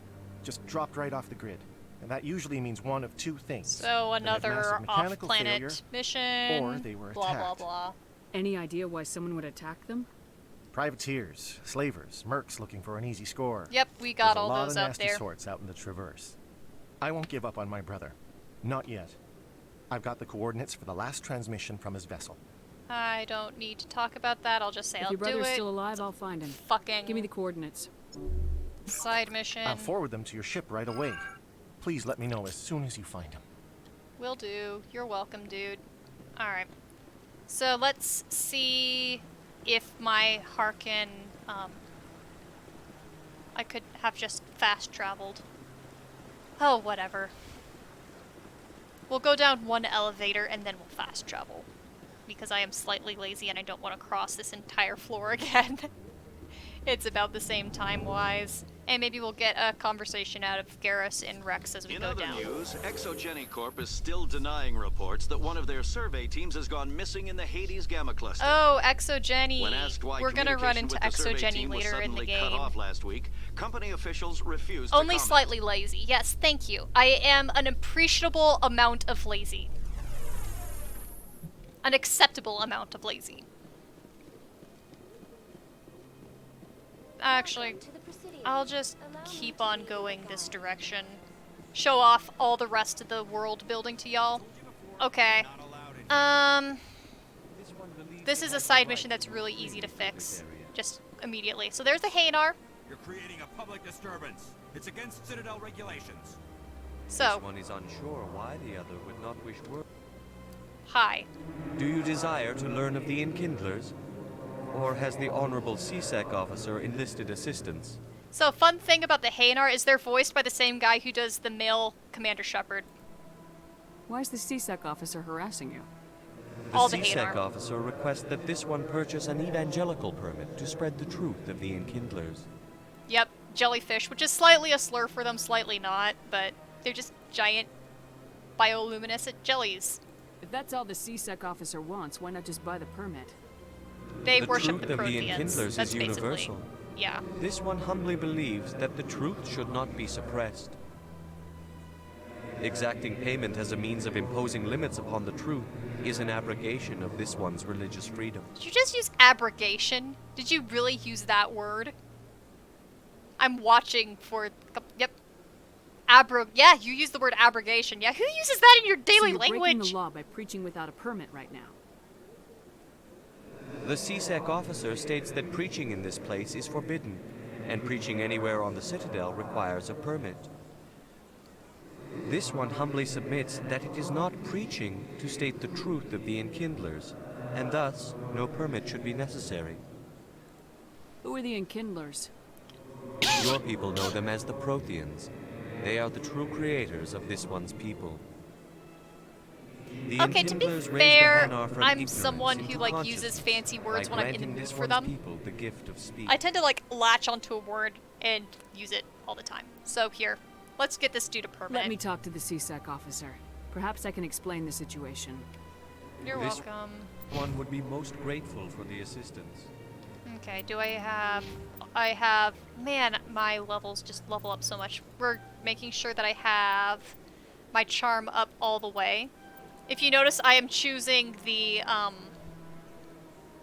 roleplay options so that I can have maximum dialogue options over anything else. I'll get to these later. It's really not that big of a deal.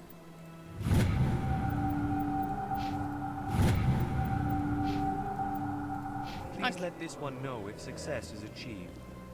Get Haddock a word a day calendar. Oh my gosh, I would actually love you. That Hanar refuses to listen to reason. Why can't it act in an orderly and lawful manner? I think you should let the Hanar preach in the Presidium. The Presidium is a place of culture and respect. It should not be filled with zealots shouting their idiocy. Why should the jellies get special treatment? Every other species understands and obeys the laws. Has anyone actually complained about this Hanar? Not yet, but any good CSEC officer removes problems before they create a public nuisance. You've explained the law. If the Hanar gets in trouble, it has nobody to blame but itself. I suppose I can tell my superior that I attempted a diplomatic solution. Some other CSEC officer can arrest the Hanar. It's no longer my problem. Thank you for your assistance. There we go. That's one of the options. You can actually boot the Hanar out, but I am nice to the religious characters in these games. The officer has left, and this one is free to share the glory of the Enkindlers. This one offers its appreciation. Happy to help. This one has I little love money, their just but it can tallness. offer this. Now finally, this one can continue sharing the truth unimpeded.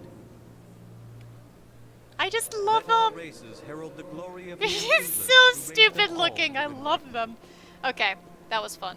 where there was only darkness, the Enkindlers gave Alright, now let's fast travel. And see if we missed the Harkin dialogue. Cora's Den. So there's this really funny controversy about the fourth Mass Effect book that was written. About how... So the first 3 books of the Mass Effect series were written by one of the main dudes who, made Mass Effect, so they were all very accurate. The 4th book got sourced out to somebody else, and that person made a ton of factual mistakes. And one of them was a factual mistake about Cora's Den, and everyone got so angry. It was, like, I mean, they actually had points, but it's sort of funny that Cora's Den was one of the facts that people got grumpy about. Okay, there's Harkin. Let's see if we can still talk to him. Go away. Let me drink it. Okay, we can't talk to Harkin. I'm actually gonna backtrack and see if I can,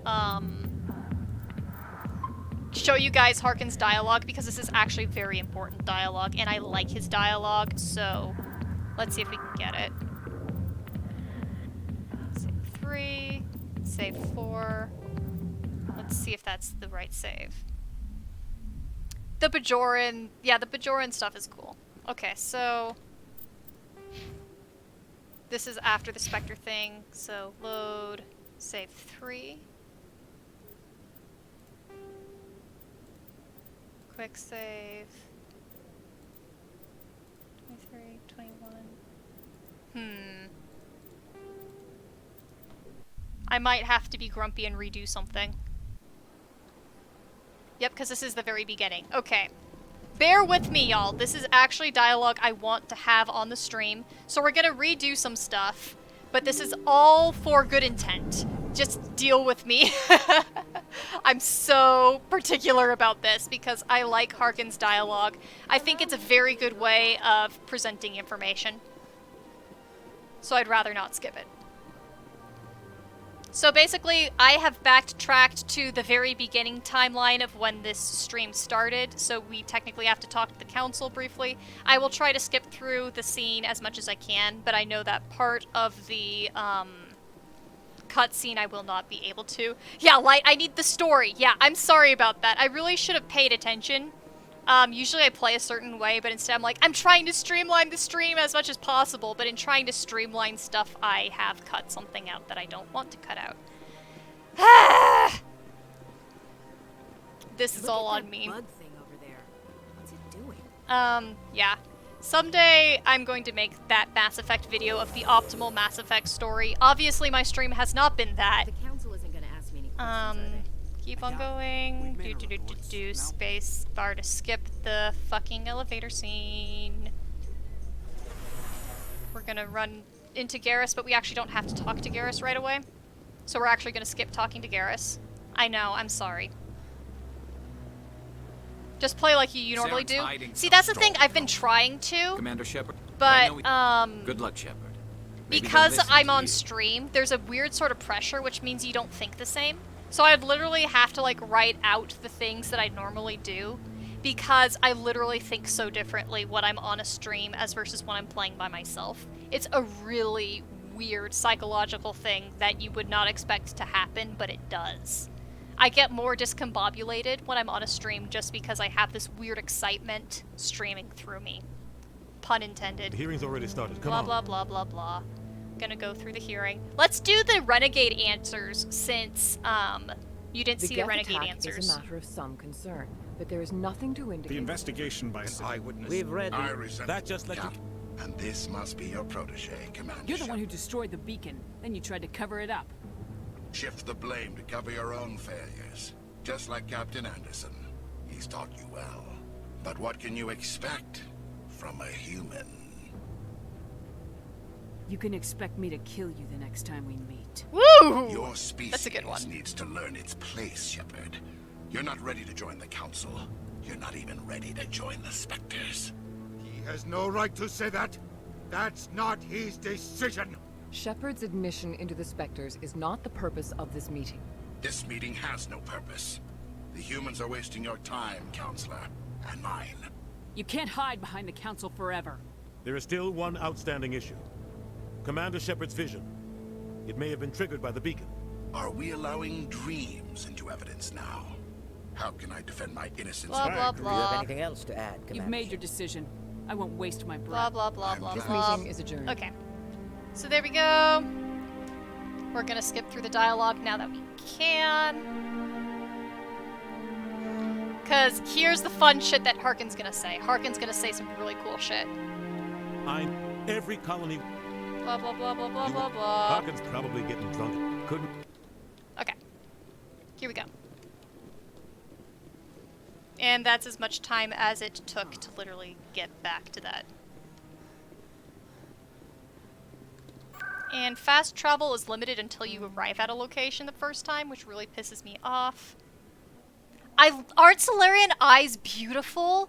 I love Solarian eyes. Okay, so this is Cora's den if you go before you meet Garrus. First off, you get an assassination attempt, which is fun.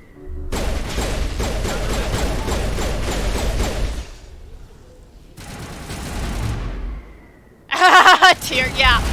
I mean, I figure it's more fun for me to just go off the rail, even if it means I mess up, because I think you guys are here for me being an idiot. So, thanks for letting me be an idiot, but yeah, we need to do this dialogue, because this is really good dialogue. So look at this. Look at how this goes down instead. So first off, we get assassinated, which is, well, try to get assassinated, which is weird as fuck.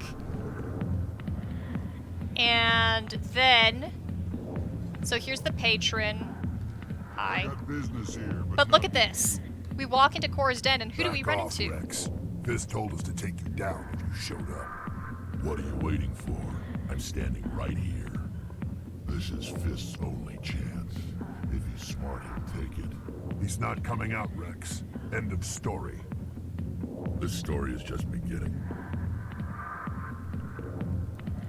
Out of my way, humans. I have no quarrel with you. What was that all about? Who knows? Let's just try not to get caught in the middle. Let's not get caught in the middle, and then you recruit Wrex a short time later. So here's Harkin. Check this out.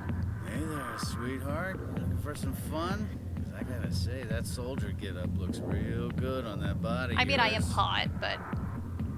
Why don't you sit your sweet little ass down beside old Harkin? Have a drink. See where this goes. I'd rather drink a cup of acid after chewing on a razor blade.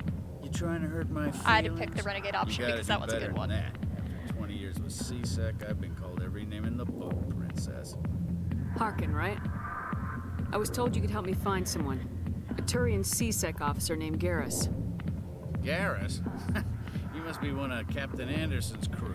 Poor bastard, still trying to bring Saren down, eh? I know where Garrus is. But you gotta tell me something first. Did the captain let you in on his big secret? Did you hear that? Did the captain let you in on his big secret? This is why I love this. Is there something I should know about the captain? The captain used to be a Spectre. Didn't know that, did you? It was all very hush-hush. The first human ever given that honor, and then he blew it. Screwed up his mission so bad they kicked him out. Of course, he blames Saren. Says the Turians set him up. So, you hearing all this? You hearing Harkin just literally giving away Captain Anderson's secrets right here? Why'd they kick him out? Have to ask him. I never heard any of the details. Bet it's a good story, though. The heroes fall. Classic tragedy. Right? And I love that you can get it out of Harkin first. That Harkin's the one who just, like, because he's a butt who doesn't care, that Harkin will just start bad-mouthing Anderson and drop this bomb on you out of nowhere when you're trying to find people. You said they covered all this up.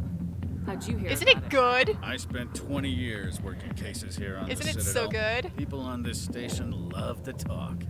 Secrets are like herpes. If you got them, you might as well spread them around. Why should I believe a drunk like you? Fine, ask Anderson. I bet he tells you. He's too stupid and proud to lie right to your face. You said they covered all this up. I spent 20 years working cases here on the Citadel. People on this station love to talk. Secrets are like herpes. If you got them, yeah, isn't this guy horrible? You're a pig. Just noticed that now, did you? Just tell me where Garrus went. I like the lighting on Garrus Shep was here. sniffing around Dr. Michelle's office. She runs the med clinic on the other side of the wards. Last I heard, he was going back there. What do you know about Garrus? Damn hothead is what he is. Still figures he can save the world. Always bucking heads with the Executor. He'll pay for it soon enough. The Executor loves to put us lowly field agents in our place. Just look what happened to me. You need to look in a mirror. Sober up and take some responsibility for yourself. Save your sermons. This ain't no church. What's it like working for C-Sec? You mean, what was it like? The Executor suspended me without pay. Recurring violations. Weird. C-Sec was keeping a file on me. Can you believe that? Every mistake I ever made went into the books. Get a little rough with a suspect, note in the file. Have a couple of drinks on duty, note in the file. Skim a couple of credits off a drug bust, note in the file. It's a goddamn witch hunt. You get off easy if you ask me. What the hell do you know? Working for C-Sec isn't like being a Marine. Yeah, People but get pissed off if we shoot somebody. Investigations, inquiries, rules, regulations. Every day I plowed through enough red tape to choke a rhino. That's how you gotta be to do this job. So Isn't don't that talk guy to just me shit? about right and wrong. You soldiers got it easy. How well do you know Captain Anderson? Met him a few times over the years. Oh, I like One of those this. hardcore military guys. Yes, sir. No, sir. Can't have any fun with a stick up your ass, sir. That's probably why he climbed the Alliance ranks so fast. Military loves brown nosers. The stick up his ass comment always gets The me. captain's a good soldier. Sure, whatever. Dress him in a fancy suit, pin some shiny medals on his chest, and call him a hero. Everybody else does. But if he's so great, why'd the Spectres kick him out? Why'd you go ask him about that? I'm out of here.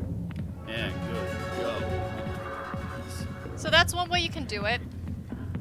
And I guess I'll just show you guys the other options if you're really set on me redoing my recruitments. So this time we'll do it what happens when you recruit Garrus first. And Garrus is just conveniently around the corner.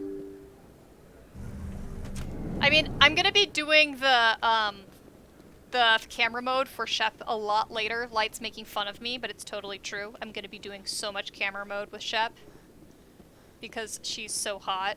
You gotta know the stuff. And it's actually really interesting to show how the game prepares for different orders of how you recruit people. So usually this is the order I like, is recruiting Garrus after you go to Harkin. So you've seen Wrex, so you get this hint of the idea that Wrex is around, but you don't know what it's about. And I like that little hint too, which is sort of nice. And so now we're going to the guy that we're like, yeah, we know that he's got information. Isn't this cool? That's a view of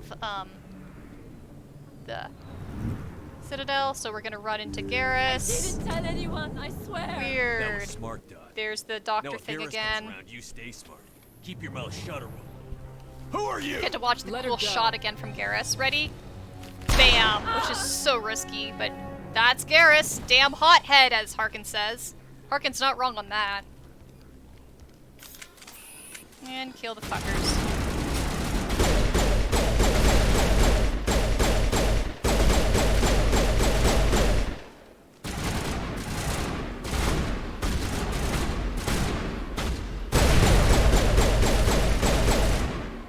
Oh, they changed the colors on that. Weird. Okay. Come on, buttface. Come on out. Yep. Bye. There we go. And we'll do some of the different options with Garrus. So the Citadel isn't on planet. That's correct. The Citadel is its own floating station. Perfect timing, Shepard. Gave me a clear shot at that bastard. What were you thinking? You could have hit the hostage. There wasn't time to think. I just reacted. I didn't mean to... Dr. Michelle, are you hurt? No, I'm okay. Thanks to you. All of you. So this is actually a really good info dump right here about Tali. I know those men threatened you, but if you tell us who they work for, we can protect you. They work for Feast. They wanted to shut me up, keep me from telling Garrus about the Quarian. So, the doctor knows about the Quarian. Does this have anything to do with the investigation into Saren? I think it might. Dr. Michelle, tell us what happened. A few days ago, a Quarian came by my office. She'd been shot, but she wouldn't tell me who did it. I could tell she was scared, probably on the run. She asked me about the Shadow Broker. She wanted to trade information in exchange for a safe place to hide. Where is she now? I put her in contact with Fist. He's an agent for the Shadow Broker. Not anymore. Now he works for Saren. And the Shadow Broker isn't too happy about it. Fist betrayed the Shadow Broker? That's stupid even for him. Saren must have made him quite the offer. That Quarian must have something Saren wants. Something worth crossing the Shadow Broker to get. What else can you tell me about the Quarian? I'm not sure. Like I said, she wanted to trade information for a place to hide. She didn't... Wait a minute. Geth. Her information had something to do with the Geth. She must be able to link Saren to the Geth. There is no way the Council can ignore this. Time we paid Fist a visit. This is your show, Shepard. But I want to bring Saren down as much as you do. I'm coming with you. You're a Turian. Why do you want to bring him down? I couldn't find the proof I needed looks so in my pretty. investigation, but I knew what was really going on. Saren is a traitor to the Council and a disgrace to my people. It's also really good Garrus character intro. You really get a sense of him, where he's trying to track things down. He's frustrated with the red tape. He doesn't like red tape. He'll do things, you know, on that gumption. Welcome aboard, Garrus. You know, we aren't the only ones going after Fist. The Shadow Broker hired a Krogan bounty hunter named Wrex to take him out. Yeah, we saw him in the bar. A Krogan might come in handy. Last I heard, he was at the CSEC Academy. What's he doing there? Fist accused him of making threats. We brought Wrex in for a little talk. If you hurry, you can catch him at the Academy before he leaves. Move out. See, that's so much better. That's why I usually play it that way. I forgot that Wrex could be so... Wrex went through it so fast. Okay guys, funny thing about Garrus's texture. Oh my fuck, that looks so nice too. Look at the world right here. Oh, that's nice. So, one of the fucking stupid things about motherfucking Garrus is that in the first game, you can, you know, you can set your details to extra high quality, quote unquote. But the problem was there was a game glitch, which meant that Garrus's face only stayed at medium level quality in the first game, and you actually had to go into the game's source code to get Garrus's face to the quality. If even then, sometimes just no matter what, Garrus would always look like a blur in the first Mass Effect, which is why it is exceedingly satisfying, and why I knew it would be exceedingly satisfying to, do it like this. Okay, I was almost gonna do a really rare, recruitment thing. Actually, guys, let's do the really rare recruitment. This is actually not how I usually play it either, but this is an interesting one. This is where we go to Cora's den before we pick up Wrex. So, this will get very different Wrex dialogue. So let's do this. And this means that, Tali, we can spare fist. So let's show what it looks like when you spare fist. So I'm doing some really weird, rare alternates today, but I'm excited about it, so we're gonna do it. So this is gonna be a spare fist scenario, and show you guys what happens if you recruit Wrex after it. Usually what I do is after I get Garrus, then I get Wrex, but you've already seen what it looks like in Wrex's recruitment. Second, it doesn't look that different. That was a little too gutsy. So you're not missing anything. You've seen what it looks like to recruit Wrex. But if you recruit Wrex after the fact, you'll get very different dialogue, and it's sort of cool. Yeah, I got a spare fist, haha. Tier, yeah, okay, you're welcome. Glad to do things a little different. It's probably true, because even if this is new for some people, whoops, I should probably pay attention to what I'm doing. Even if this is new to some people, other people will have seen this before, so it's probably fun for some people to see the ultimates and see exactly how the programming works. It's pretty fun. Kaden, get out of the fucking way. I want this one.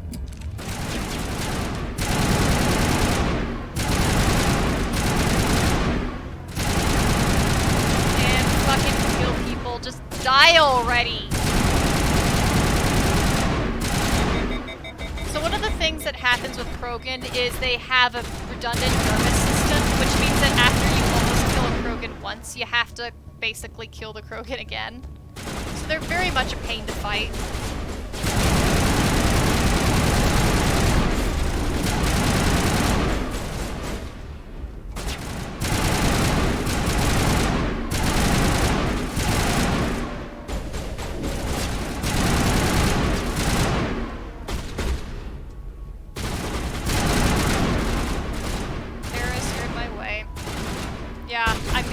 Sorry, Garrus, you're just gonna have to deal with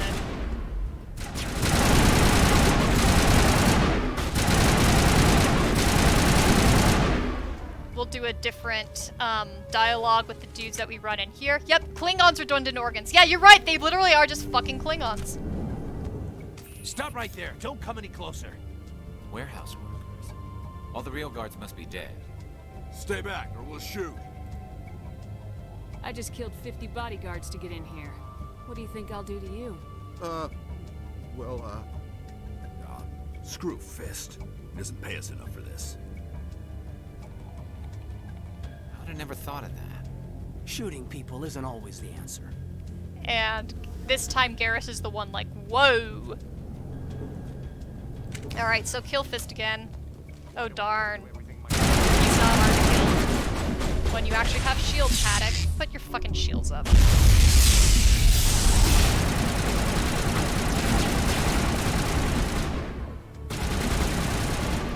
takes so long to get up at the lower levels.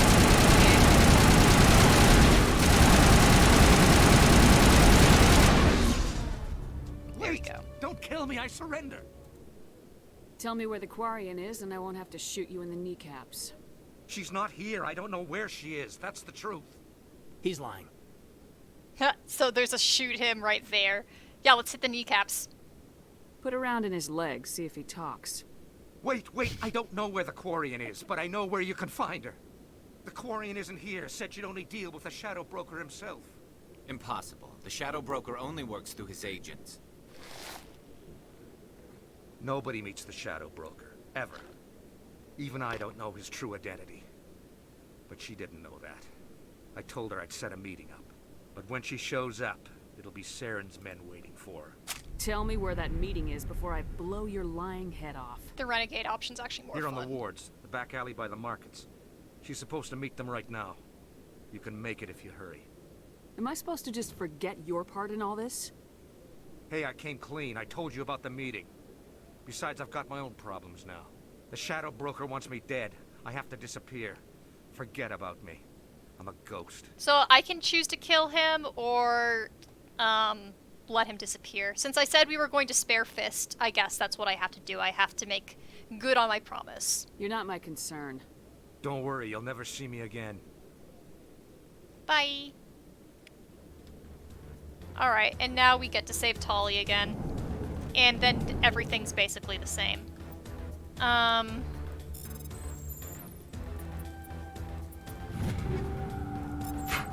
Actually, okay, I did say that we would do Wrex's dialogue where you get him after this whole mission, so I guess I do have to finish this.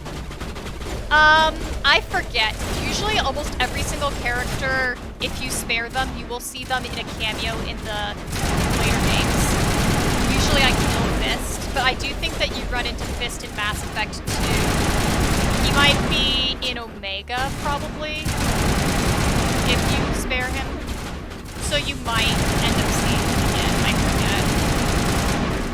You would think I would know this, but I actually don't know my lore on Fist quite as much as other people. Pretty sure you cameo him, because they cameo everybody if you can. Alright, thanks, Tyr.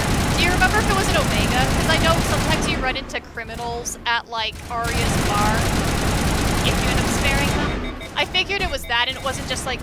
Because another thing they do a lot of in Mass Effect 2 is sometimes you'll just get a random email message from people saying, yo, thanks. That would be another option, but I feel like Fist, they do a little bit more than that, and you actually see his face.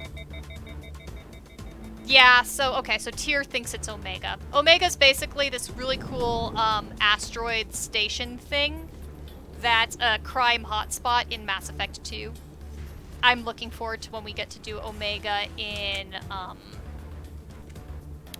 Mass Effect 2 with the Legendary Edition. Okay, so Tyr's confirming what I'm thinking. I know you're saying you think too, but I think between the two of us, if we're both like, this is probably how it goes down, that must mean it's how it actually goes down. And there's Tali again. Where's the Shadow Broker? Blah, blah, Where's blah, blah, Fist? blah. They'll be here. Where's the evidence? No way. The deal's off.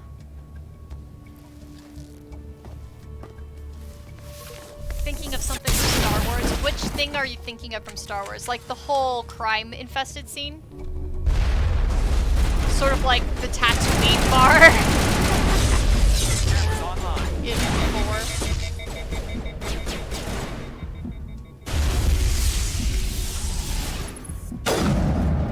Fucking around.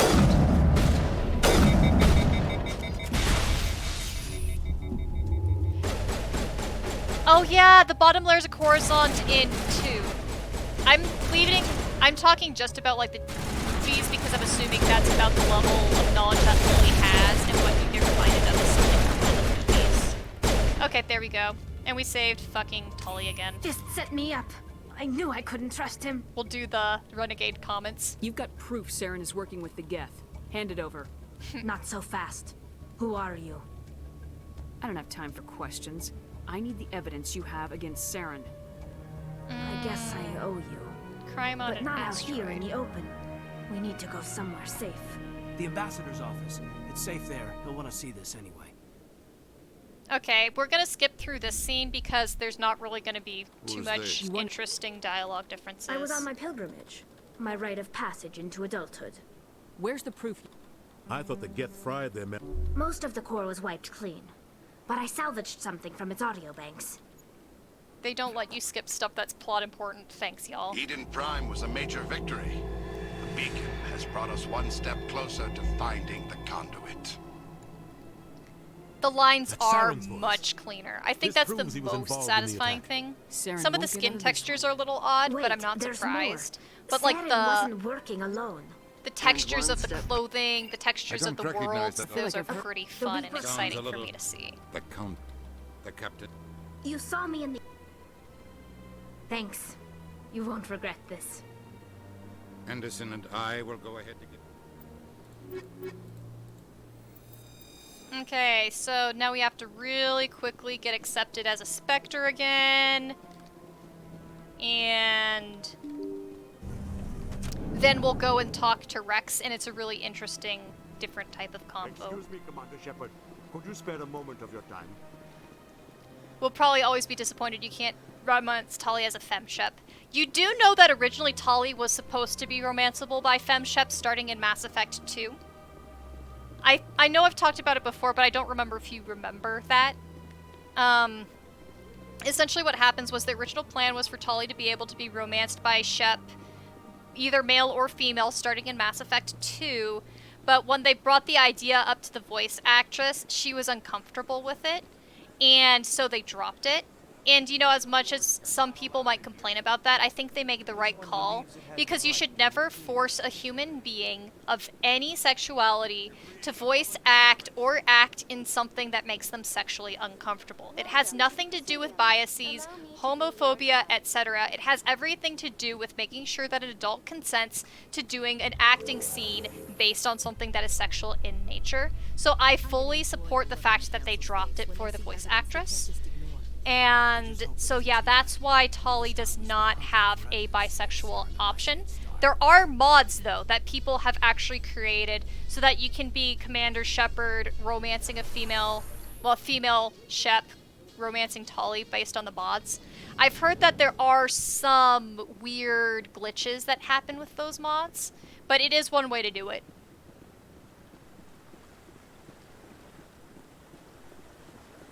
And Tyr says, honestly, there are way worse reasons for dropping a plot like that. There are worse reasons. So, you know, the fact that they chose to drop it out of respect for a human being is something that I will never say fuck you for. So, yeah, that's what happened. We still need to have another Quarian squad mate, and then we can try to romance it. Come on. Udina's presenting the Quarians' evidence And to the lots council. of this is unskippable. Eden Prime was a major But, victory. oh well. I always liked this moment. The walking in sync thing is just this dramatic little scene, and it always cracks me up. It's like, whoa. You wanted proof? There it is. This evidence is irrefutable, Ambassador. Saren will be stripped of his... I recognize the blah, other blah. voice. The one She must be working with the Geth too. Matriarch Benezia. Talking about Only what Matriarch was extracted from the Benezia. Geth's memory core. The Talking Reapers about were the an Geth ancient and race the of Reapers. machines that wiped out the Protheans. Then they vanished. Oh, The it's... Geth believe- We think I, that- even know? did I have Ashley? Oh, I do have Ashley behind me. You're Why did right. they vanish? How I come tried to warn you about Saren and you refused to. This is The Reapers are obviously 50 Saren Blah, is blah, a... blah. Or it Yelling could at trigger a war with people. the Terminus systems. We will Benezia fight sounds the like an direct Italian competition name. of a few dozen human Why colonies. not? Every time humanity asks for help, you ignore us. Shepard's right. I'm sick of this council and its anti-human... Okay. No, it's too soon. It was a Turian Spectre who betrayed this council, and it was a human who exposed him. I have earned this.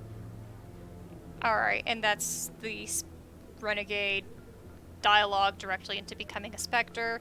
Here's that scene again. You know what? I'm gonna pee again. So, BRB, I'm peeing while this Commander happens. Shepard, step forward.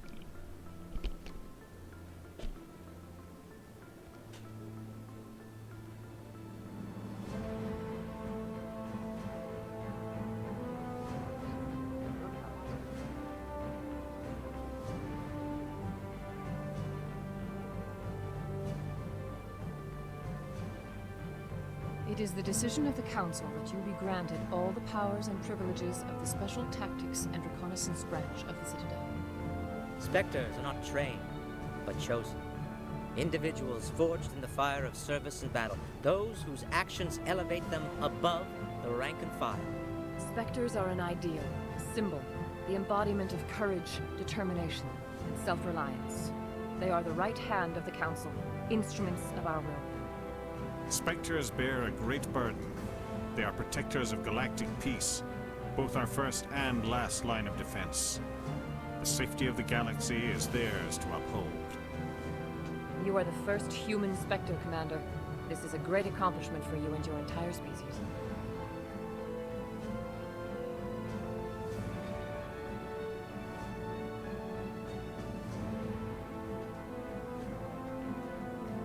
I've been ready for this since Eden Prime. We're sending you into the Traverse after Saren. He's a fugitive from justice, so you are authorized to use any means necessary to apprehend or eliminate him. Yeah, some of the Renegade lines are the best. I'll find him. There are This some meeting of the Council lines is that are adjourned. definitely better Renegade, some that are definitely better Paragon. Like, literally there's a good split between each. Congratulations, Commander. So, You've got a lot of sometimes work I to do, play Shepard. full You're going Paragon to and then need I a switch a ship, few a Renegade crew, lines in there just because the supplies. Renegade lines You'll are get so access to satisfying special equipment every and once in a training while. now. You should go down to So, the yeah, C-Sec Academy. there we go. Anderson, come with me. I'll need your help That to set all this up. is the alternate, and now we're basically caught up. It's amazing how fast you can go through with it, huh? Not even a thank you from the ambassador. What do you expect from a politician? Come on. Right behind you, Commander. Yay. And then let's go grab Wrex.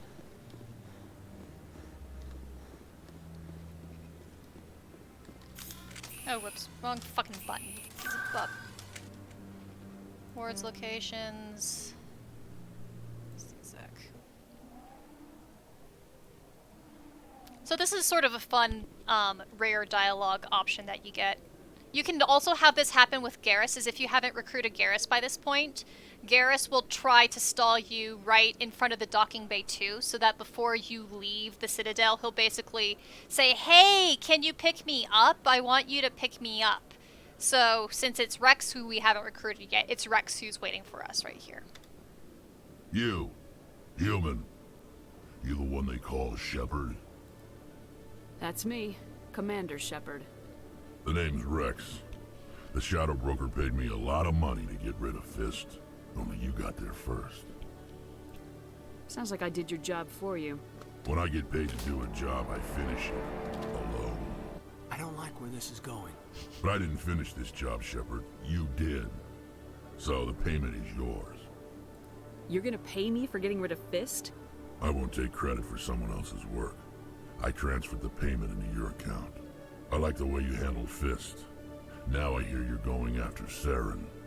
I was thinking I should come along. See, isn't it sort of fun? You're a bounty hunter. What do you get out of going after Saren? I'm not in this for the money.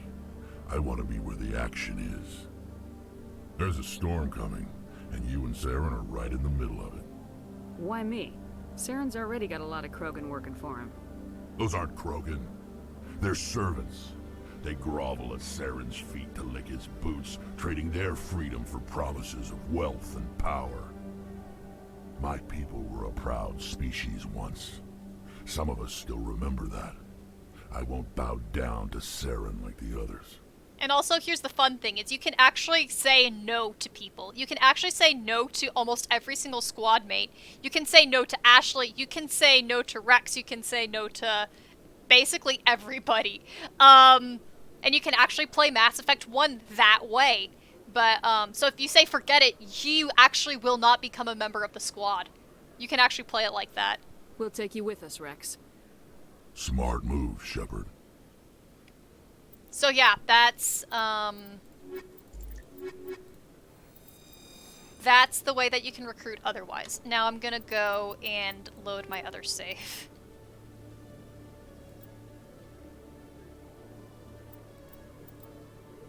Which was 15. Checking to make sure. Yep. That's... Yeah, it's less cool. It's more fun to recruit them earlier. But it's sort of fun that they actually, and it's cool that you can actually choose not to have them on your team.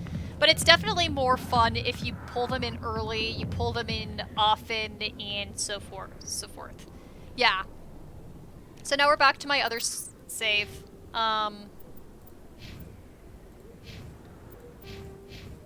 So I just undid the stuff that I showed you. And so there you go. There's some of the alternates. There's like several other alternates. And actually this is, short of me leaving the Citadel, this is basically it for the main plot. I have streamed for 2 hours, like I said I would. In which case, I'm going to say that this is the quote-unquote end of the mainstream. Mainstream, haha. Okay, the mainstream. I've done the main plot stuff for tonight. But if anybody wants to hang out with me longer, I'm going to be doing the side missions on the Citadel while I'm still here. And I figure I might as well keep the stream up in case people want to hang out and talk Mass Effect, whatever. If you're not interested, I'll end the stream. But, I figure while I'm here, I might as well just keep the stream open and give you guys the option of whether or not you want to leave and see me do all the weird side mission stuff. So yeah, hanging out is fun. Thank you so much for hanging out with me, by the way. It's been a lot of fun hanging out with all of you guys, chatting and so forth. Alright, so some people hanging out. That'll be awesome. Oh, look at... I love how... look at her head tendrils. That looks so sexy. I would do that if I were an Asari.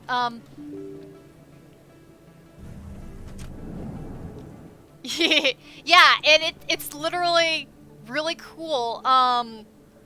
Okay, Jaya's listening. Awesome, thank you. Thank you. So I'll show you guys some of the other areas of the Citadel that we haven't even gotten to yet. For instance, here's another bar. Cora's Den, sort of like that seedy, crappy place.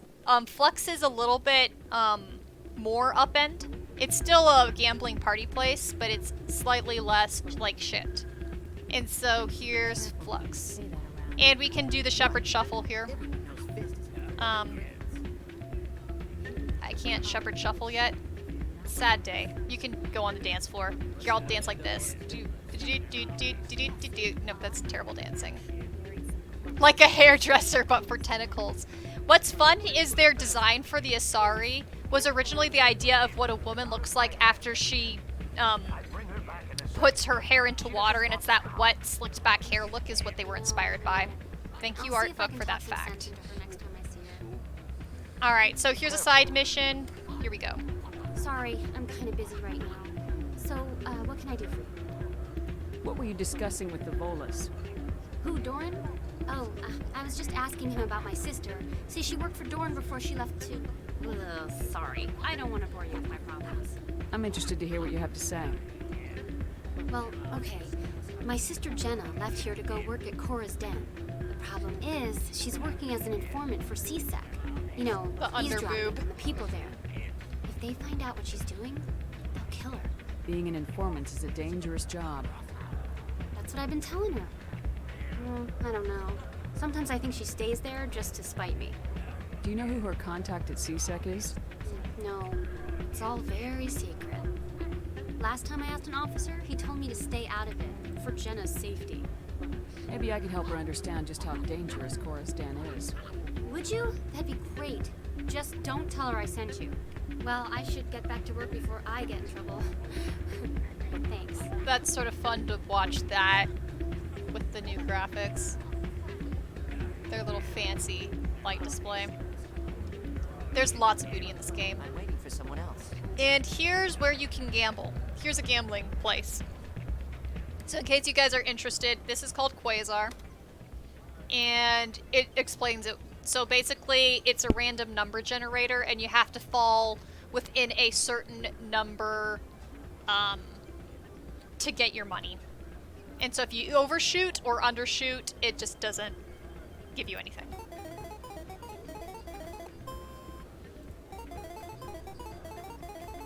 Stardust City vibes. Nice. So I'm at 8. 15, the payout is 5 credits, and then try to gamble it. Nope, see, I lost 20 credits. And so that's basically how it works. Suspicious gambling machine.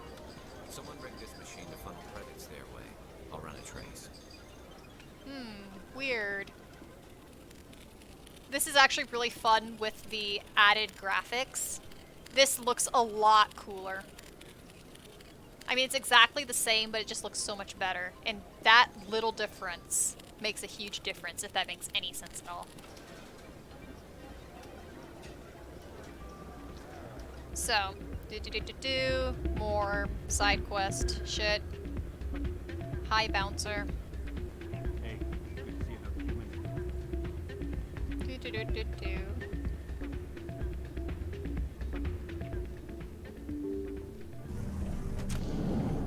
There's a lot of side quests that you get to do here, which is all fine and good.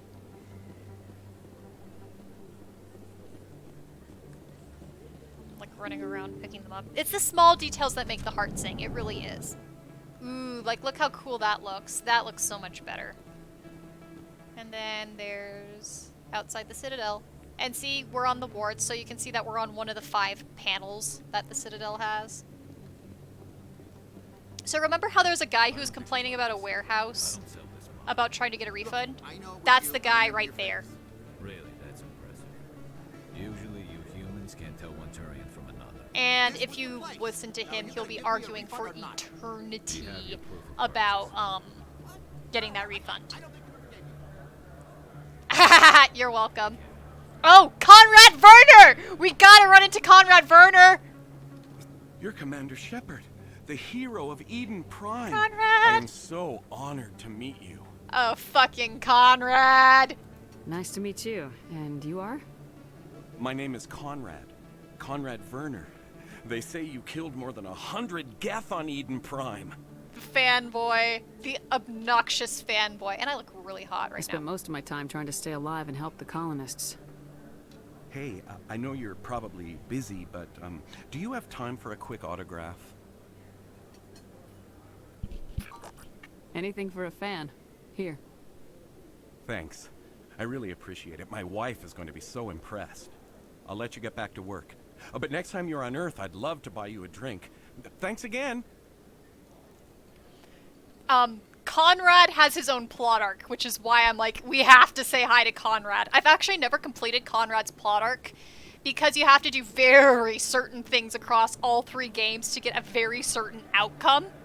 Conrad does look like Alistair, you're right. So yeah, oh, I passed a fucking keeper.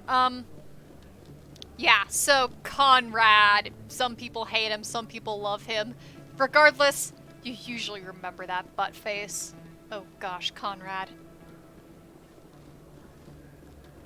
Scan the keepers. Does Conrad fuck Shep? I'm not gonna tell you what the plot twist is for Conrad. I want to say it, but I can't. I'm sorry. Actually, assuming you're even going to be around when I get to the Mass Effect 3 scene where it happens. The first time that scene happened for me in Mass Effect 3, I like almost shat my pants. I will just say that. I was like, you've got to be kidding. And I just burst out laughing. It's so good. Sorry, I have feelings about Conrad. Officer Lang is just around to randomly chat. He really doesn't say anything interesting. Okay, what are my fucking missions? Oh right, I need to actually be in Cora's den.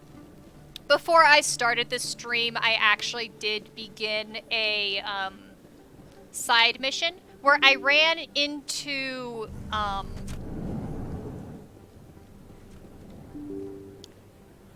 the consort.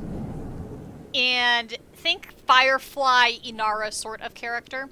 The consort asked me to talk to this Turian named Septimus, who's grumpy at her, and yeah. Yeah, you got to be there for the Conrad thing. And Tears like the Conrad's arc was absolutely wild. I never expected any of it. Yeah, no, it's so good. Like, you just think he's this throwaway character, and then they just keep on bringing him back and just throw you for the wazoo at the very last plot twist. The very last plot twist was the one that punched me in the face, and I was just like, holy fucking mother of hell.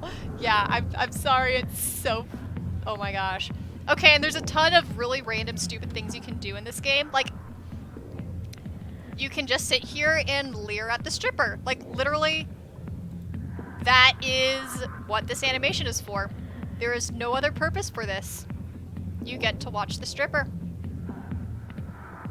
Yeah, Turians have, like, this Roman vibe to them. Spartacus, yeah. See? There's a human stripper. Here's another patron. Here's her butt. Here's General Septimus. Hey, yeah, she's getting paid for it. I can't complain. No, it's sort of...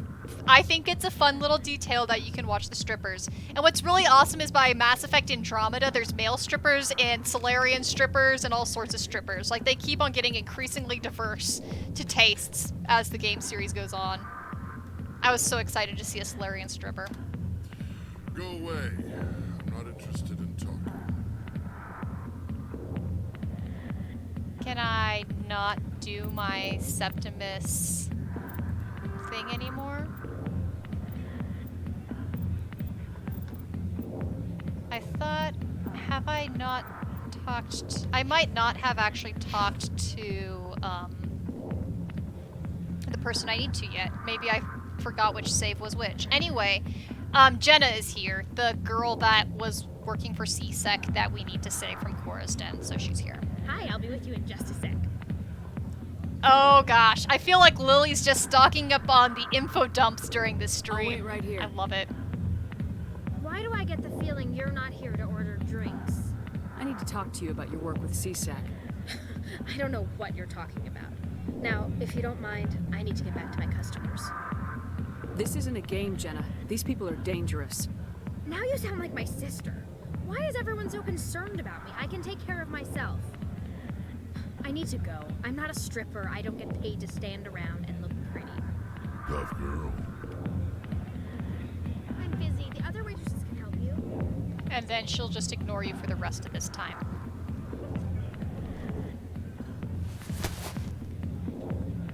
If you've got questions about Jenna, meet me at CSEC Academy. Are you talking to me? Push off. I never did nothing to you. Damn newcomers. Think they can run the place.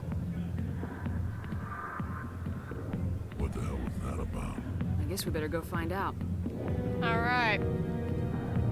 So, I think that guy works for CSEC. Okay, even just little places like this look so cool with the updated graphics, the textures. In the old Mass Effect, you could stare down and you would, yep, there's a zoomy. I was about to say, you can see some zooms. In Knights of the Old Republic, there's a Sith Lord named... Oh, yeah, that's right. That's right. Okay, CSEC. We should talk to several of the CSEC dudes just so that you can get a better sense of what Garrus has been working for.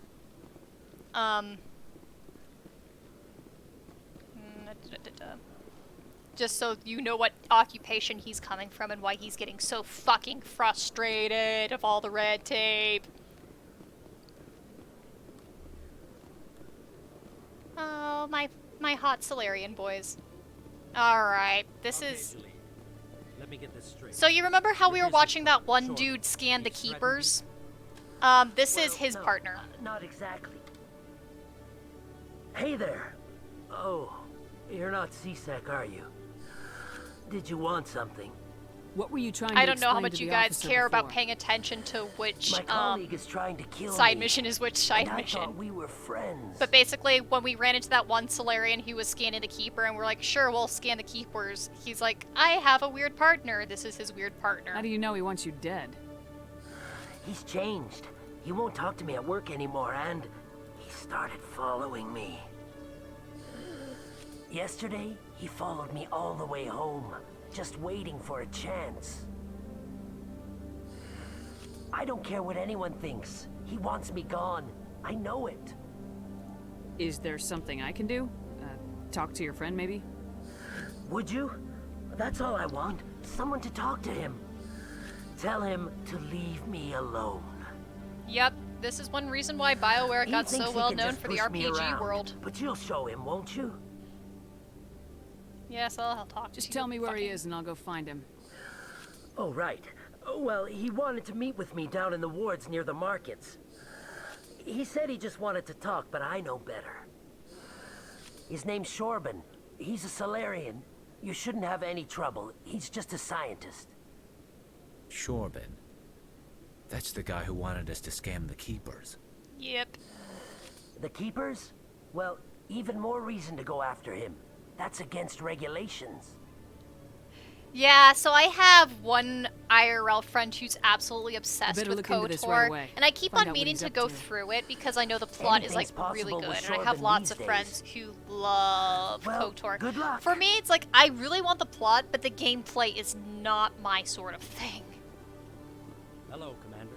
Okay, so here's Chelik, the guy that ran into me when I was in Cora's Den and pretended to be drunk. Come into my office. I want to discuss this in private. Hey, Buttface. No offense, Commander, but what the hell were you thinking? What's your tone, Chelik? You could have blown Jenna's cover. We were trying to help her. I gathered that. It might seem cold letting her take all the risk, but we're keeping a close eye on her. It's too dangerous. You need to find another way. It's not that simple, Shepard. This job isn't easy, and it's usually unpleasant. High five for I'll feeling take the same help way. anywhere I can find it. But since you're so concerned with her safety, maybe there's a way we can help each other. It's nice to see you're still working all the angles, Chelik. As part of the job, this is fun to have Garrus are you gonna help me or not? Oh, right, I have, so if you don't have all of your persuasion points, you actually have to, like, go meet these Krogan in a sketchy location, and there's, like, guns pulled out and all sorts of stuff. But because I have persuasion points, I can basically tell them you don't need her and get rid of this right away and end the mission really early. You're a smart guy, Chelik. Figure out another way. I do have several contingencies. She's just my option A. I'll cut her loose, even get her out of Cora's den, no strings attached. But that still leaves my case unsolved. I could still use your help. Okay, so actually I do still need to do that part. Okay, so I do still need to do the little meet-up with the Krogans, that's right. Yeah, okay, so for me with plot and gameplay, for me, most games I need equally good plot and gameplay for me to really be pulled in. So for me, something like a straight RPG is not as exciting to me. I'll help you, and but I I need don't some enjoy it details. quite as much. I'm trying to track down an illegal arms producer. But I just need some of their product. Thanks to Jenna's intel, something like I've Mass learned there's a Effect is cellar why here I on the get pulled in, Citadel. is because it's equally Meet our man engaging named action Jax. fighting. Pick up the mods. So I have bring good them back here. gameplay, but it give you has everything I all need. of the rigor of good story. So for me, it's the best of both worlds, and that's why I'm an action RPG player, is I try to find the action RPGs. Why are you so concerned about these mods? We have access to some of the most sophisticated weaponry there is. It's what gives us our edge. What do you suppose happens when we lose that edge? These give criminals an advantage we can't afford to let them keep. Where can I find this Jax? Jax is down in the lower level of the markets. I'll send word through our channels. So we'll do the little arms deal. Good And you luck, can Commander. intentionally mess up that arms deal something really bad. Or you can make it go through cleanly. It's sort of entertaining to mess it up and piss Chelik off. Yeah. Hey, that's fair. I'm someone who I really like the heavy-duty sorts of gameplay, which is why I'm like that. But it's always to each their own as far as what sorts of gameplay you like. Sort of fun to see this place look prettier. I've heard really good things about Fire Emblem, and I've been meaning to do that. So Light, you can deal with a game that's got basic gameplay if the plot's exceptional enough, and vice versa. But you love blends of both. Yeah, okay, you know what? Yeah, I'm gonna stick to what Light said. That's how I feel, too. Yeah, that's how I feel. Okay. We're gonna do the market steal. We're just like solving 3 of the fucking damn plot arcs at the same time. This is probably slightly incomprehensible. But this is how I do side missions sometimes. I'm like, while I'm in the area, I'll just click all the buttons I can. So here's the funny thing. So you know how I have the one guy wanting me to meet up with people who's like, you know, the guy scanning the keepers wants to kill me. So those are the people that I'm supposed to meet for the keepers. And since I'm also doing the mission where I'm supposed to do the arms deal for Chelik to get Jenna out of Cora's Den, these are the guys I have to meet right there. So I'm meeting 2 groups of people for 2 different side missions at the same location, all of them of which are going to pull guns out at me. I just love it. Hold it. That's close enough, Army. You got my payment? Do you have the mods? Show her the goods. Aren't they so cute? I love Krogan. Looks good.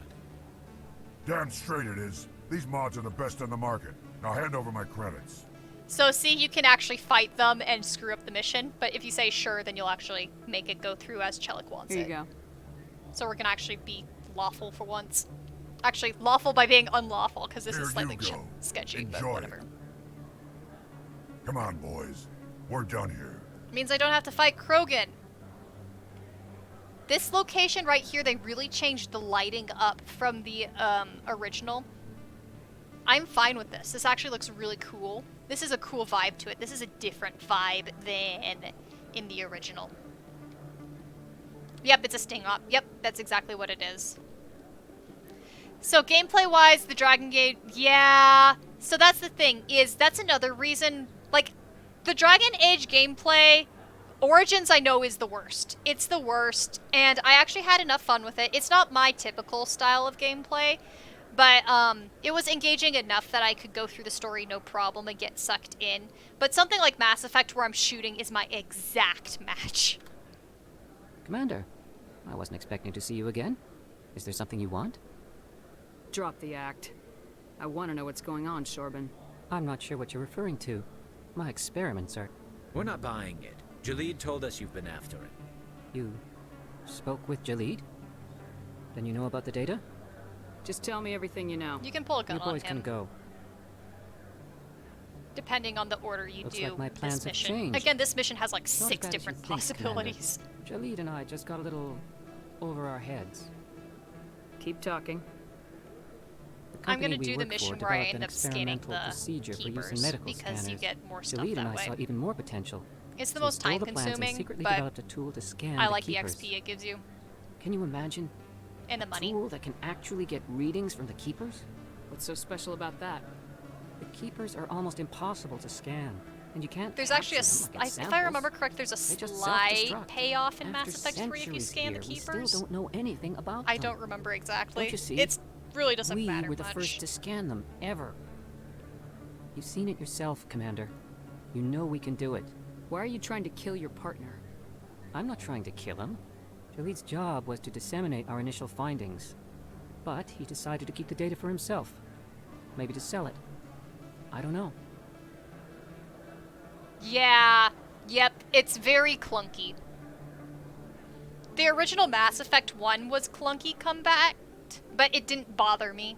I hear that the combat was more clunky if you had, like, on console, like an Xbox. So you're just trying to get back what Jalid already stole. Origins, I lost our could heads. feel the clunkiness. Oh, Just man. couldn't let an opportunity like this pass us by. Commander, if you'll just continue gathering data for me, imagine what we might learn. And you'll stand to make a bit of a profit yourself, remember? Okay, you know, actually, because I don't want to spend a buttfuck time on this stream scanning keepers, I'm just gonna say no more and end the mission here, so that I can basically have a check mark off on this. So we're gonna do that. I'm not breaking regulations for you or your research. Return what you stole, or I'll have you arrested. All right. You don't need to ask twice. Well then, no more scanning. I promise. Of course, Jalid still has the initial data, and I doubt he's planning to return it. I'll deal with Jalid. So long, Commander. Okay. Yeah, this is like a lot darker and has a different vibe, but it makes it feel more like a marketplace. The other one felt like this big empty room. Dragon Age combat's clunky across all 3. Yeah, I've heard. But, yeah. Oh well. BioWare, it's for the story. Until recently, they've gotten good at the gameplay aspects and less good at the story. Okay, that's interesting to hear about the mechanical depth stuff. Thanks for letting me know.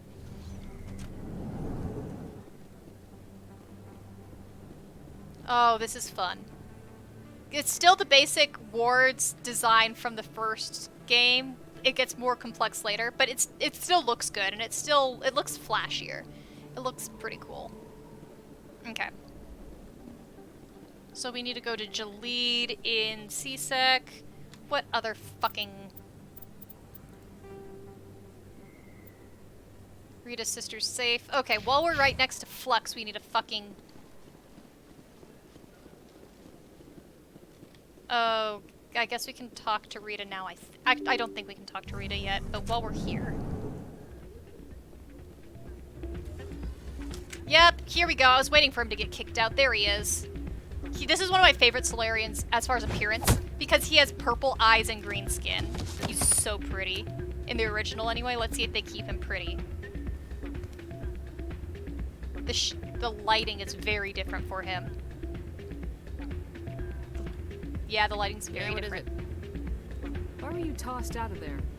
Dorian didn't have a clue what I was nope, doing. he does have green eyes. He assumed I was That's cheating. right. Oh, it's only the guy on If he says you're Novaria who cheating, has you're the cheating. purple eyes. I was just But I tipping the liked his scales in my emerald favor. eyes. I Only forgot as an about that. experiment. It's emerald eyes. Okay, so this guy is basically trying to rig the gambling system. And you can choose to rig the gambling system with him to get money or turn him in. Still sounds like cheating. It's more fun to turn him in.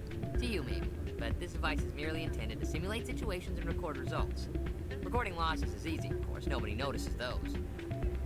Why do you need to record these outcomes? Actually, I usually don't turn him in, now though. you're getting to the heart of it. Oh, whatever. I've spent the last 5 years developing a system that can accurately predict wins and losses on the Quasar. I just need a few more recorded wins and I can complete the algorithms. Can you do that? Isn't that illegal? It's illegal to use my system, but I won't use it. I'll sell it to others. I just need a few more wins recorded. I'll help you out. I suppose I could let you try it. Here you go. When you've recorded enough wins, it'll let you know. Of course, if you get caught with the device, well, you saw what happened to me. Well, off you go. That data won't collect itself. Alright. That's not what I heard. And what did you hear? It's really fun to listen to, Strange metal creatures with steel AI. to overheard conversations. The overheard conversations aren't as interesting in Mass Effect 2. Eavesdropping people in Mass Effect 3 is really interesting, and there's some really depressing things that you can learn by eavesdropping people in Mass Effect 3. I don't think it's much of a spoiler to say, but there's a point where if you eavesdrop on people in Mass Effect 3, you basically learn whether or not Joker's family lives or dies, and you're like, wow, that's just from eavesdropping. So you learn shit if you eavesdrop in these games. Hey there, welcome to Flex. There we go, we brought Jenna back. We can talk to Rita and be like, hey, we brought your sister back. Hey, Jenna came back looking for work. Thanks for getting her out of Cora's den. I was glad to help out. Yeah, everyone seems real happy to have her back. They should be. Aren't you? I'm glad she's out of the den. I'd just forgotten what it was like to have her around. I haven't had a decent tip since she got back.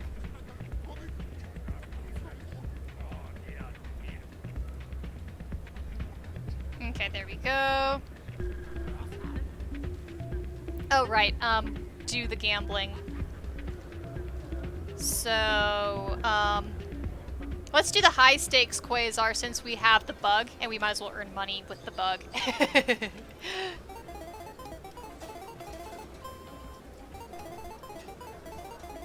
You can get caught if you do it too many times too, it's pretty fun. Again, they have lots of little options you can do for these side missions about how things end up going, which is sort of cool. Play again. Yay. Let's earn money.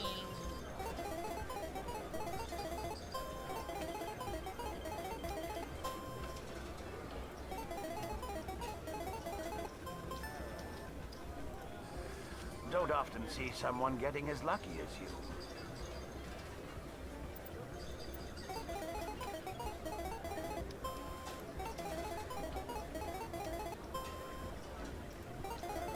Like, really, there's a ton of flaws in BioWare, but most of the flaws aren't things that piss me off.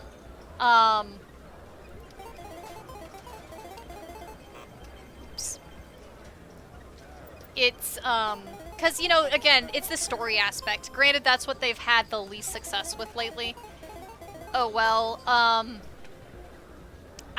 glad to hear that they're having success with the Legendary Edition coming out.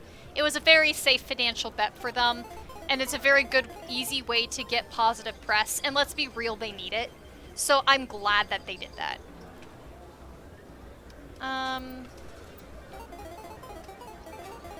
I have not played any sort of gambling before. We still need to fucking do poker. Damn it.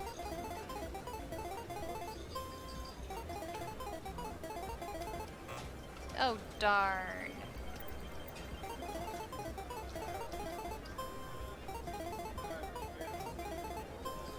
I love how low-tech it looks now in comparison to what technology is today.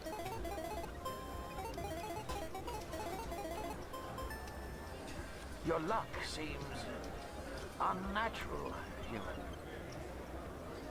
Okay. And it'll tell me when I've collected enough data for our stupid Solarian cheater. Yeah! That's exactly it. Is BioWare plot is the best shit. And that's why, exactly. It's just... Okay, there we go. We've recorded enough for Shell's device. We'll go back to Shell's. You can turn it in to the owner of the store, but let's just turn it into Shell's and let him get off scot-free.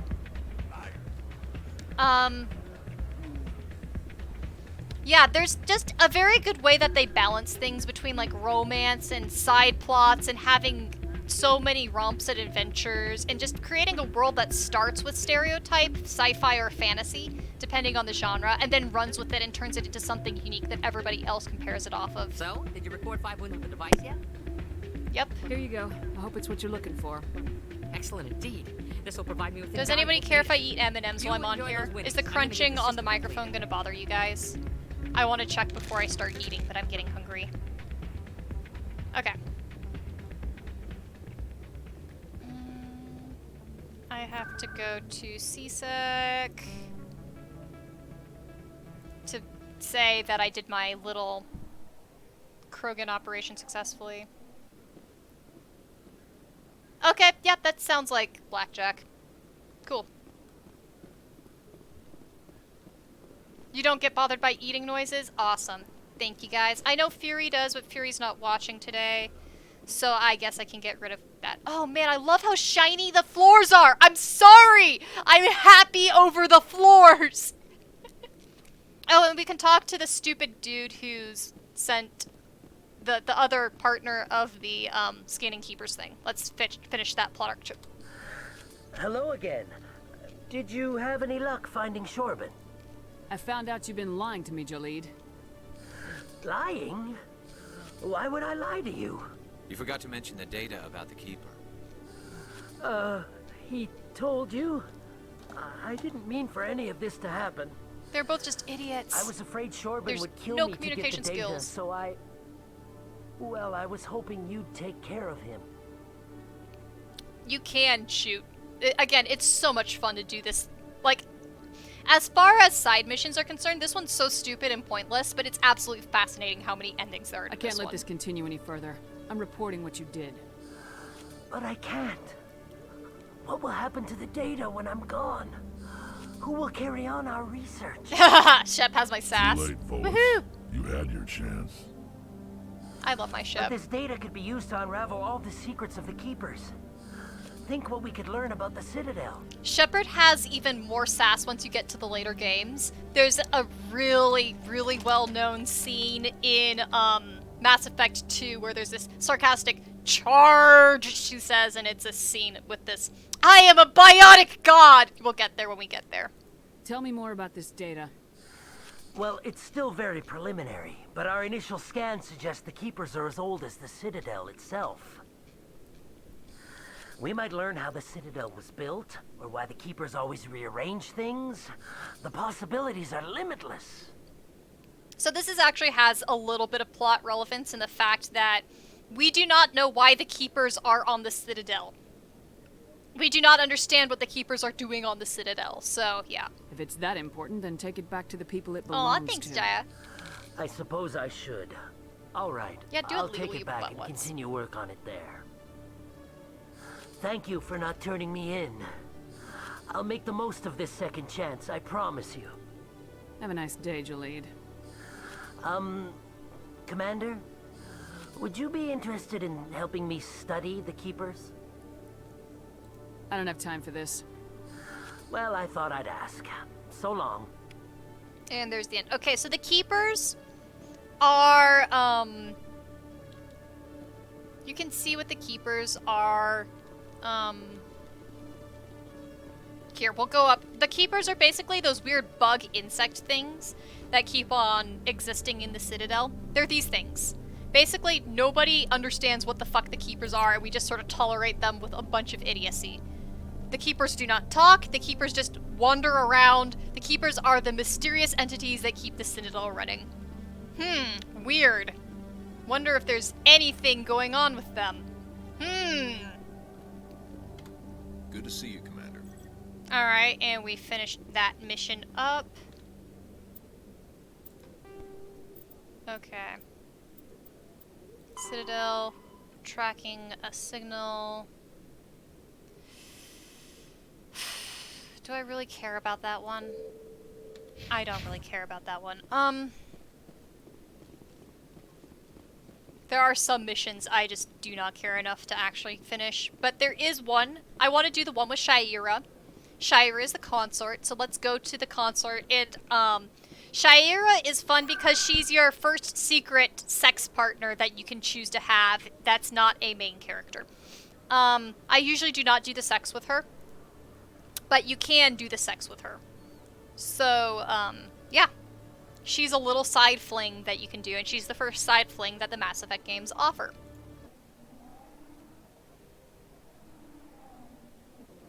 Let's see if, oh right, and the Samesh Bhatia plot arc. Excuse me, Commander Shepard. I'll get to Could you spare later, a moment of your Buttface. time? Everyone wants me. Of course, because I am irresistible. Just look at that hot ass. Everyone wants me. Actually, I'm gonna check.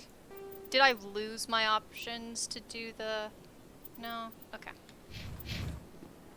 I don't think I've started my... thing. Okay, here! This is a lot of world building stuff. Lots and lots of world building stuff. I love you. So this is all just side information except for talking about Zelchon. Everybody else is going to be telling me, uninformative stuff. But this starts a new side quest right here. Strange greeting, human. This is really not a good time. The Elcor species! I love the Elcor. Motherfuckers. You seem distressed. Is there something I can do to help? Alarmed response. You overheard that, did you? This is all going so wrong. And it is the Asari consort's fault. She's the one who started all this. What did this Asari do to get you so upset? I cannot speak more about this problem.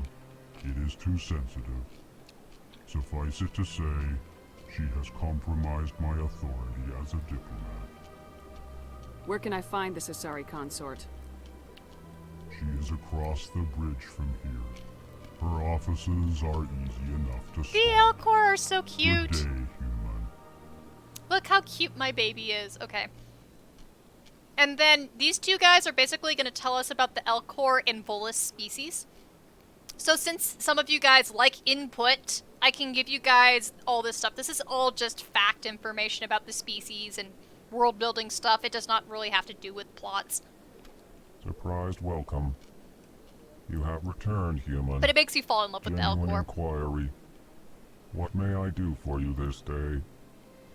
Why do you explain what you're about to say? Our people communicate less through words and more through scent and slight movements. Plainly, we discovered our vocal expression was not enough to convey the feelings of our conversations to other species. Why do you bother, Kalen? These Earth Clan don't really care about our ways. Remorseful response, Din. You don't truly believe that, and if you do, I am very sorry for you. So, yep. That's the Elcor.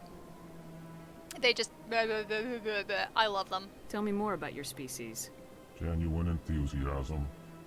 I delight in telling the history love of my these elephant people. guys.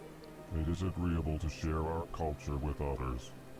Alright, so here's some Elcor history and culture. See, it's just nice world-building stuff for the funsies. Tell me about the history and origins of the Elcor. The Elcor were just beginning to explore Council space when the Asari first made contact with us. With their help, we discovered the relay closest to our system, and from there the Citadel. Proudly, within one lifetime we established a regular route to the Citadel, and quickly became one of the more active species living on this great station. I'd like to know more about the culture of the Elcor. Okay, now I want Frankly, this crossover. We Elcor prefer the safety and familiarity of our own colonies to the confines of space travel. Our society is built on small, tight-knit groups, though we are always welcoming to outsiders. Our government tends to be very stable. Our people are not very comfortable with sudden changes. I'm really looking forward to the Elcor in Mass Effect 2 who's smoking a cigarette. I really want to see if they've kept that looking as stupid as it did, or if they tried to clean up the visual appearance of that. What do you do here? Modestly, I work to bring the problems and the requests of the Elcor groups to the attention of the Council. Ha! They only give us these positions to keep us quiet. The Council doesn't care about our races. Chastising rebuke. Your tone is inappropriate, Din. This human is not to blame for your malcontent or your misconceived suspicions.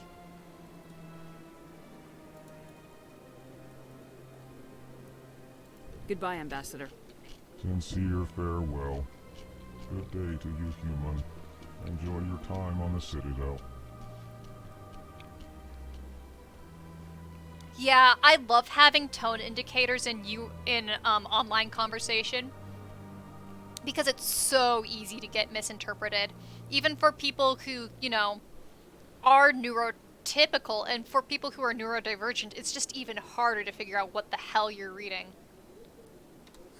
The Earth Clan Spectre has returned to speak with me. Oh, you stupid butt face. Right, I've already talked to him once, in which case he basically just sasses and complains, and he's like, I hate my life. So, yeah. You seem to have a bit of a chip on your shoulder, No, Din. really. You humans are new to the Citadel, and yet the Council has granted you great favor. Chastising rebuke. I love the Din. chastising Your rebuke. species has always been granted many concessions. Volus territory has expanded tenfold since coming to the Citadel. Details. We still have no real say in the decisions that affect Citadel Yep, exactly, space. Light. Exactly. What is this place? You are in the embassy for the Volus and the Elcor. Your ambassador is next door, in his own office.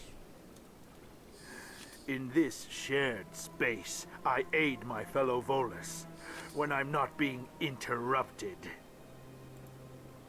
What is it you do here? I look out for the best interests of the Volus people. No easy task considering how often we are overlooked by the Council. Chastising rebuke, Din. The Council favors your species greatly. You are naive. The Earth Clan will be invited to the Council long before our species will. Why aren't the Elcor or Volus part of the Council? All species must prove themselves before they join the Council. I All love but the chastising Earth rebuke. clans I just would always want to say it, but I'm like, people would be, what the fuck are you Dismissive. doing? Ignore the Volus ambassador, human. He is incorrect in his assessment. Really? How long have we been waiting? How long do you think we'll continue to wait? Bah, this talk is wasted on the humans. Have I done the ambassador? Okay, I haven't done I'd the like to know Volus more about thing. the Volus. I'm sure our history and culture would bore you. Butt face, you're just setting yourself up to failure. You're lucky I'm nice, Ding Korlak. Actually, I would like to know more about your history. My people came to the Citadel shortly after the Asari and Salarians had discovered it. We were instrumental in establishing a standardized galactic economy. However, despite our long association with the Citadel and our many contributions to galactic society, we still do not hold a seat on the Council. Really, the Volus should have gotten a seat on the council before several other species throughout this series. I'm trying not to say too much. I just realized I shouldn't say too much. Tell me about Volus culture. We are tribal by nature, but our ways are not violent. We Yeah, barter they're and the trade our Ferengi. lands Yeah. and tribe members Yep. in order to increase status. Larger tribes often engulf smaller ones and eventually split again. Our society is very malleable, and our government is always shifting and changing. Since we're not physically adept, we trade our services for protection. I want to know what the Volus look like under the suit. Like, everyone's always like, what do Goodbye, the Quarians Ambassador. look like under the suit? What do Yes, the yes. Volus look Good like, day, you Earth butt faces? Clan. Okay, anyway. Nope, I'm serious though. What do the Volus look like? I want to know what the Volus look like. Oh, there's ton of fan fiction? I'm not surprised. It's just such a good combo. Just like that Starbound idea that Light brought up. That would be a good combo. Okay, now we're gonna do a very quick side mission. Get a body back. My name is Samesh Bhatia. Forgive the intrusion, but I have nowhere else to turn. It's no trouble. What can I do for you? My wife was a Marine. She was in the 212 on Eden Prime. I've requested that my wife's body be returned to me for cremation, but the military has refused my request. I can put in a word with the embassy and speed things along. The man in charge of my case is Mr. Bosker. When I last saw him, he was in the expensive bar over there. Thank you for your time. I just want to give my wife a proper funeral, and the respect she deserves. Alright. So, get a body back. So, notice that the woman who died, the Marine, was part of Eden Prime, you know, where we just were. Also, here's just a side chamber that has no purpose, but you can wander in. Human, delighted, welcome. See, cool little embassy chamber. But yeah, she was on Eden Prime, the place that we started our entire fucking mission. We're gonna talk to Executor Palin later. Executive Palin's important to talk to. Hey, Buttface. My goodness, you're Commander Shepard. Your activities made for quite a briefing in the Diplomatic Corps. Is there something I can do to assist you? We do not talk enough about the question of what Volus look like.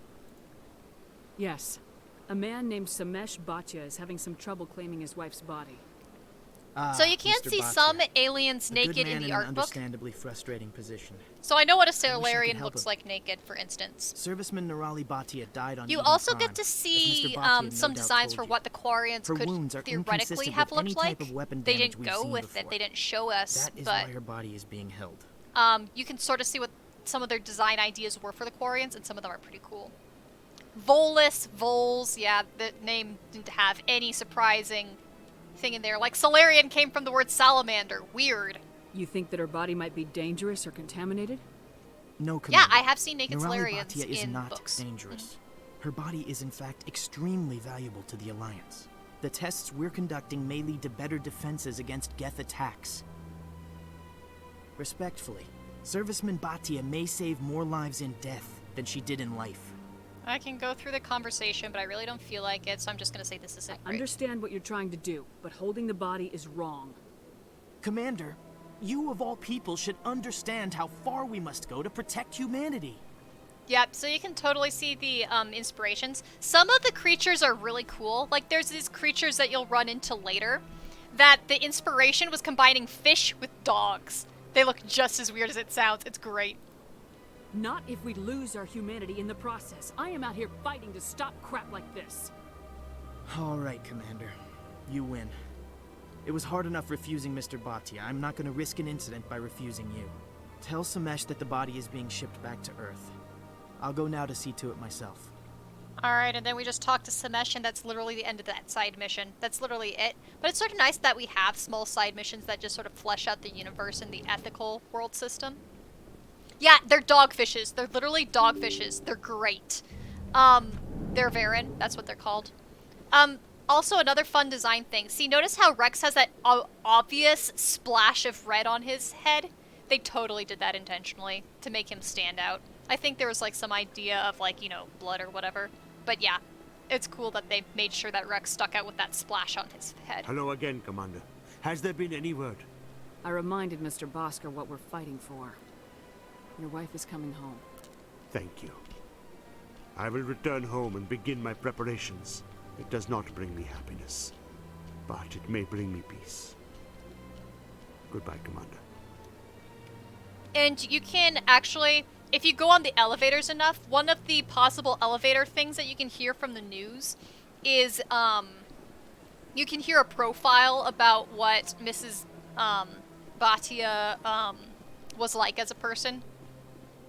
And how there was, like, they talk about, like, a cooking thing and whatever. So, like, going on the elevators actually gives you info. And sometimes it's fun, sometimes it's not. If you kill Conrad Werner accidentally in Mass Effect 1, which there is a way to do that, then you'll hear something about that in the news about him running off and being stupid. Don't do that. You want Conrad Werner in Mass Effect 2 and 3 for the sheer hilarity and emotional, mental, and confusing whiplash you get. Also, I love these dresses in the new version. Look how pretty they are.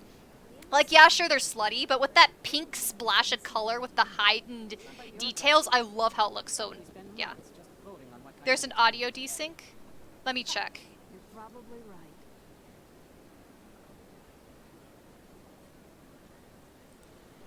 With the heightened details, I love how it looks. So, yeah. There's an audio desync. Let me check. Okay. So first I'm going to save because trying to test some of these things. It's just on your end. You haven't noticed anything here? Okay. It looks like everything's running smoothly on my end. Alright, now she looked different in the original. She had more of a softer appearance and some really cool purple shading. Here they made her look a lot harsher, and I think it makes her look more alien. Both designs are interesting, but they definitely changed her appearance in that Asari. Welcome, I am Naylina. I don't recognize you as one of our But actually, doesn't the outfit today. look cool Would you like me color-wise? to see when the consort will be able to meet with you? So now we're going to talk to the consort that Zelchin was worried about. The Elcor dude. Can't I just go in? I'm afraid not. Yeah, you must understand there are many who seek the consort services. But if you wish to leave your name, she'll make every effort to meet with you. Commander Shepard, I'm with the Spectres.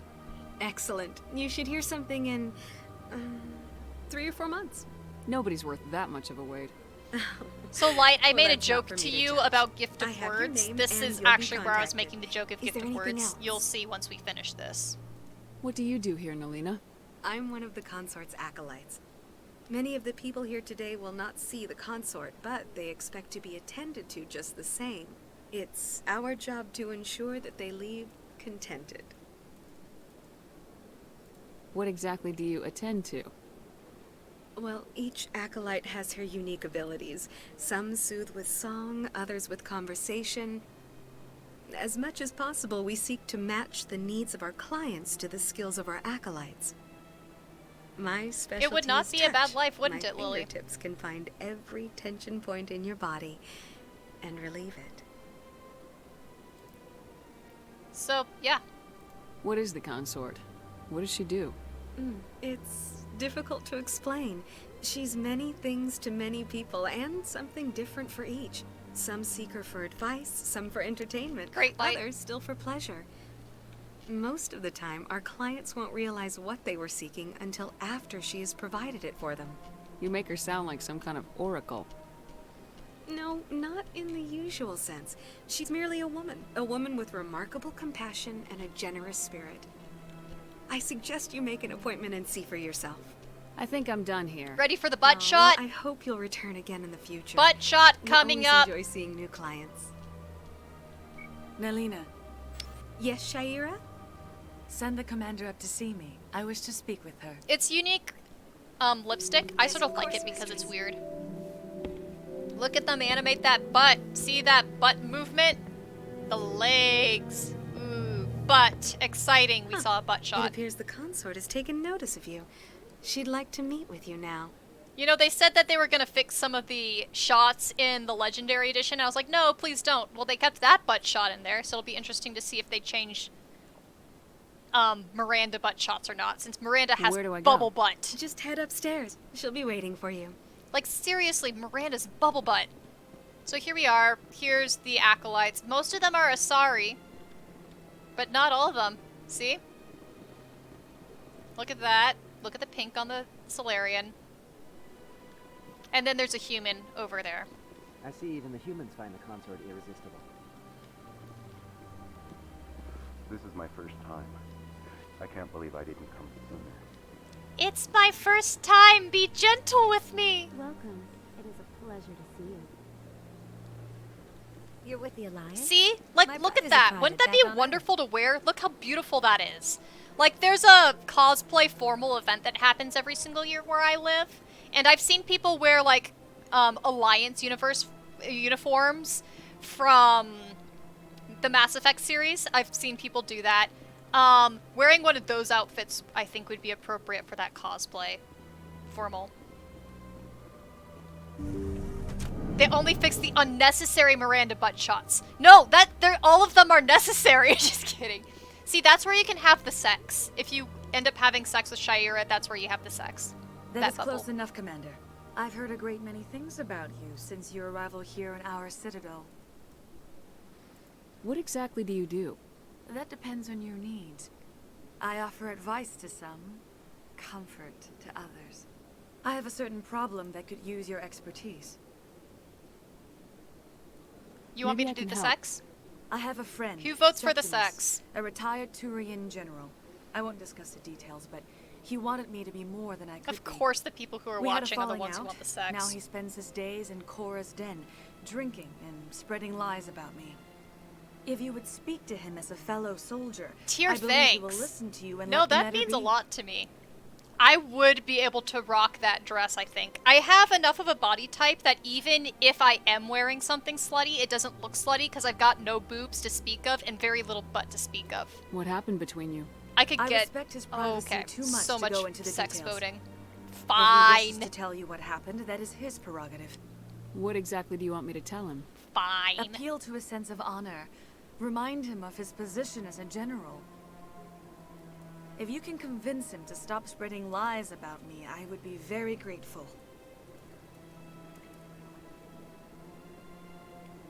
Now I must ask you to take your leave. So I have that's- many clients waiting to see me. So that style where you've got like that weird ribbing and so forth, like Miranda has a red dress that's in that style. One of my friends actually made that out of like duct tape and tears and prayers the day before and the day of the cosplay. It was one of her first cosplays. But she made that Miranda costume and I was so proud of her and I thought it was awesome. So I actually have a friend who bid basically that sort of a dress. I have one friend who is very talented at dyes and would be able to make that sort of a gradient. I'm almost tempted to ask her if she would help me with it. Yeah, it needs an eyes emoji. Yeah. That's a good point about the layer thing, if I'd be more comfortable with it. So I am somebody who, when I go to the beach, I wear a bikini. I like to protect... I don't like my butt being exposed. Like, I don't want my crotch to be on full display, but as far as, like, the upper torso up here, I will do, like, pretty minimal halter top sorts of bikini things. I'm not afraid to share that stuff. So I would wear that dress without alterations and not be uncomfortable in it. It is absolutely along the levels of modesty that I have done in the past. And it is a usable dress. Like, you know, some people might give you looks, but if you did it right, it would be a usable dress. Thank you guys! It has class! Okay. So now let's talk to Septimus. And he's a big whiny butt face. It's actually sort of fun to do the renegade conversation with him. It's also sort of fun to do the, usually I do the Paragon combo with him, but the Renegade combo is sort of funny because you piss him off so much that he ends up straightening just because you piss him off. How's my... I can do more charm. I've got 3 points.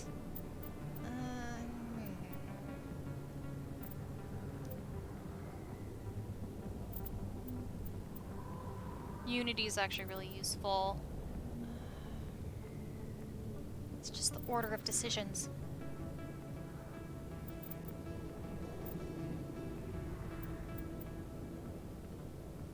You know what? We're doing it. There.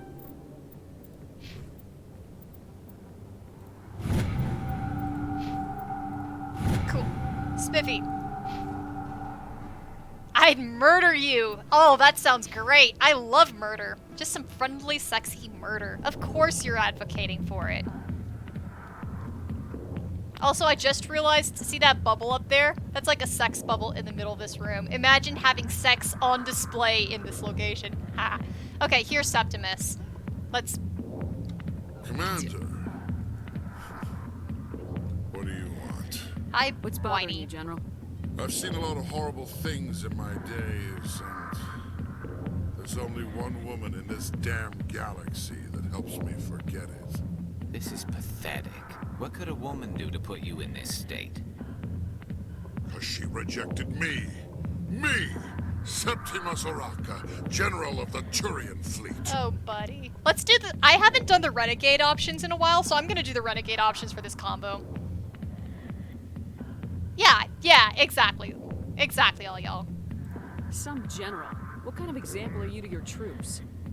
The troops can kiss my leathery backside. All I wanted was to retire and be with her. Look, kid, I appreciate what you're trying to do, but don't waste your time. Never let the enemy see your weakness. You know that, General. Enemies? The one place I always felt at peace was with her. But now, so you think it's that easy? Actually, I think I like the Paragon conversation better. Act like a general. It damn well could. Maybe you're right, Commander. Shaira's worth the effort, even if she won't have me back. Now get up and get moving, General. All right, I'll go to her. After I've had a cold shower or two. Say, you're a bright kid. Would you be interested in earning a few extra credits? Alright, you can do shit. Yeah, why not? What do you want me to do? There's an L-Corps diplomat out there. Yep. Who believes Shaira gave up his secrets. Why's that? Because I told him. Look, I just need you to convince him of the truth. Why can't you tell him yourself? Well, the last time he saw me, I was disparaging his ancestors and shouting his secrets in public. Take this data pad. It shows where I got my info. It will exonerate Shaira and convince the L-Corps. Who am I taking it to, and where is he? His name is Zoltan. He's an L-Corps diplomat. He's over in the embassies complaining about Shaira. Well, here's to soldiers acting like soldiers. Yeah, I actually like the Paragon Thanks, conversation better on this one. You know, you might make a good general yourself one day. Yeah, it's because I'm awesome. And then Harkin's just gonna be like, nee. Yeah, there's like sex bubbles right above here. I love it. I've never thought about the sex bubbles before being right above there. I'm so happy. We can have sex in full view of people. It's not big enough for Krogan, though. What did the Krogan do?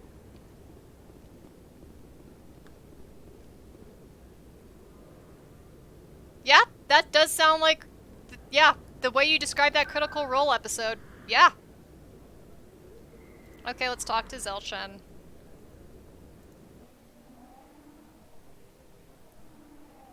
I'm at least 20% cooler. This is true. I'm so cool that everybody has to listen to me. Allow me to be your guide. I'll also show you all Avina in a short amount of time, because Avina is something that, even if she's not central, I've wanted to make a cosplay of her, even though it would be so hard. But Avina's basically like the AI software that talks to you. Strange greeting, Hey, human. buddy. This is really not a good time. I know who revealed your secret. It was a Turian named Septimus. Unbelieving, I know this Septimus, and he could not learn my secrets. The only way he could learn them is from the Asari consort. Here, there should be proof enough for you. Confused. This is difficult to fathom. If the Turian could learn this on his own, dismayed, anyone can discover my secret. Wow, I've never seen Twitch freak out over the word gay before. That's hilarious. Wow. It's fine with the swears, but as soon as you use the word gay, it screams. Septimus is a powerful man, and it wasn't easy for him to find. Relieved. I suppose you are correct. I do have certain words Thank you for this information. that, Startled I realization. have blocked I on must speak Twitch with the consort. chat. She will be most It's a pretty displeased with obvious, my actions. Anxious request. few words that I've blocked, Please, probably. human, if you will I could probably go excuse back me, and do more, I but must I don't go have now. enough traffic to really get, I'm sure she'll forgive you. It was an honest too mistake. protective, but there are a few words that I have blocked. Perhaps you are right, human. I can only hope so. Yeah, that's exactly true. Yeah, Thankful. that's very true, Light. That was a great thing you did, Commander. Gamer culture does that. Approving. You see, then, not all humans are as you say. I'm sure the Earth Clan stands to profit from this in some way. Eyebrows are exciting. I actually changed my Shep's eyebrows from what she was in the original play, because once you get different graphics, she looks different. Alright, so I'm gonna quickly show you guys Avina, and then we will have the sex with Shaira. So this is, Greetings and welcome to the Presidium. My name is Avina, and I am pleased to be your virtual guide throughout the this level virtual of the guide. Yeah, Citadel VI. space AI station. versus VI are different in Mass Effect. So are you a person or a program?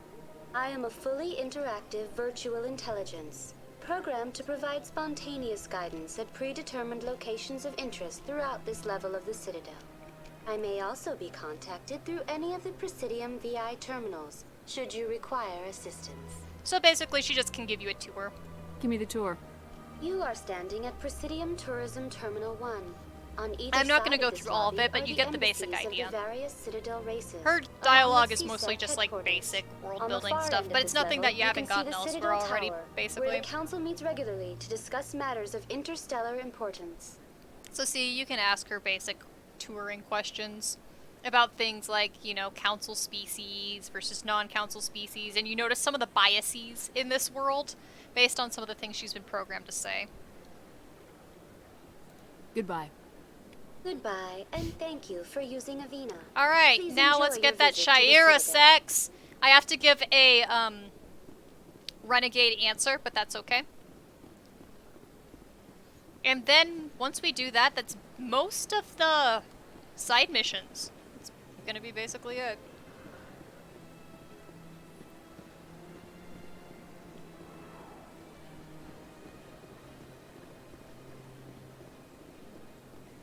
I'm surprised the auto mod popped up at this point in time, that we haven't had the word gay pop up before. Let's get that. Yep, that's exactly what we're doing. Septimus has sent word. Apparently, he sought the consort's forgiveness. I forgot to have a conversation with her. If you go to Shaira and then go to this woman, sometimes she'll give you extra information on Septimus's personality. It's really not that informative. It was a long time ago, though. I barely remember it. What drew you back to the Citadel and to the consort? I don't know exactly. It may sound strange, but I simply felt called. That's not strange. The people moving feels new to me. Tear, that's okay. You can be our token friend. Alright, sex time. Commander, I recently received a lovely note from Septimus. Thank you for speaking with him. Even the Alcor diplomat has withdrawn his campaign against me. It was my honor to aid you. You are too kind, Commander. But I would not expect you to help me out of the kindness Here's the gift your of words first. I also have one more thing to give you, if you are interested. I'd be honored. I offer a gift of words, an affirmation of who you are and who you will become. I see you. Your uniform fits as though you were born wearing it. You are a soldier through and through, proud, solitary, alone, but it gives you strength. It is that strength that people are drawn to. It is why you lead and others follow without question. You will need that leadership in the battles to come. This may be who you are, but it is not who you will become. It only forms the basis for your future greatness. Remember these words when doubt descends, Commander. So if you say very astute, then you do not get the sex. But if you go that's it, then you can get bargained for more sexy times. That's why you have to have a renegade answer to get the sex.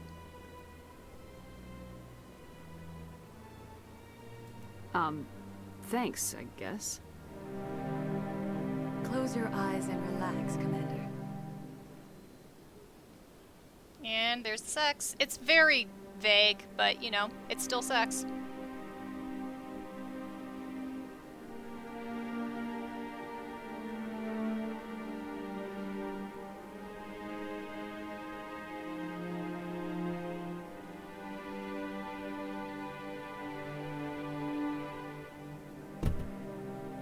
The other sex scenes are more explicit. Here, Commander. In light of your efforts with the Alcor ambassador, I would like you to have this small trinket. What is it? A small mystery.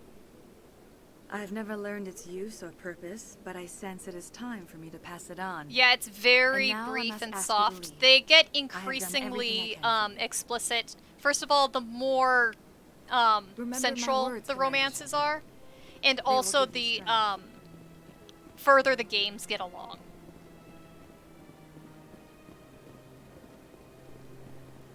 So the trinket that she gives you, the trinket actually will come up again later in Mass Effect 1 if you go on a very specific side mission. A very specific side mission. Yeah. So I think we have done basically... oops. I think we have done basically, I do not fucking care. Oh wait, no that... You know what? While we're here, we're gonna fucking do every single stupid fucking side mission. I hate this one because I always forget where the signal thing is, and it's slightly vague about where the fuck it is. So they say wards access. Okay. Might as well just be a completionist goody two-shoes. There was one scene in Mass Effect Andromeda where some people were like, that was outright porn! Yeah, so I will remember that. It's just a comedy show. Beautiful.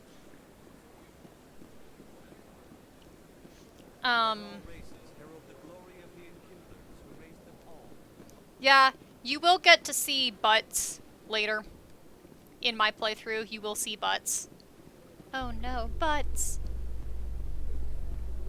Okay, I think this is where the stupid fucking thing is. Binary Helix has settled out of court with a Krogan group that had accused the Genetics Corporation of fraud. Binary Helix we will run into. The Krogan group had contracted Binary Helix to perform studies with a long-range goal of curing You'll their get to see genetic my butt. sterilization. The group later sued for a return of investment Without money when the the armor. study produced no viable results. Yeah, so Binary Helix is actually a place that we're going to be running into later in this game. Okay, the ward's access. So how are you liking your post? There it is. Yep, I'm good. Busy though. Looks like they bounced their signal off a relay. I'll trace the new signal. I fucking hate this side mission. Okay. And now where is it going? The financial district of the Presidium. Okay. Oh, yeah. Okay, this one actually has an interesting ending. Is there anything else in this fucking little hall? This fucking hall is so fucking pointless. I hate this hallway. Yeah, it's like one fucking keeper in here. There we go. That's the entire damn hallway. Oh, wait! I think I've fucking seen that! Now that you bring that up, like, I think I've fucking seen that! I'm not sure, but I think so. In breaking news, Chairman Burns of the Parliament Subcommittee on Of course Transhuman Caspian's Studies brought has it been up. kidnapped Holy by bionic hell. extremists. That is such The a biotics Caspian thing to commandeered a talk freighter about. and were last seen in the Hades I Gamma love you cluster. guys. No demands have yet been made. Also, can we please appreciate Rex's little flexing side animation? Okay. Financial District.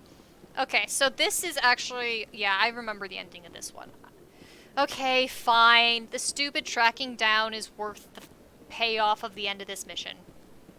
Oh, it's absolutely up Caspian's alley, let's be real. Oh, that looks so cool. I love this game. Look how pretty it is. Look at how awesome the Citadel is. Ah! Okay, fair point, Lily. Yeah, I would do all of the flexing. All the sexy flexing. Oh, we need to talk to Blake. We'll get to Blake later. We're finishing this mission and then we'll get to Blake.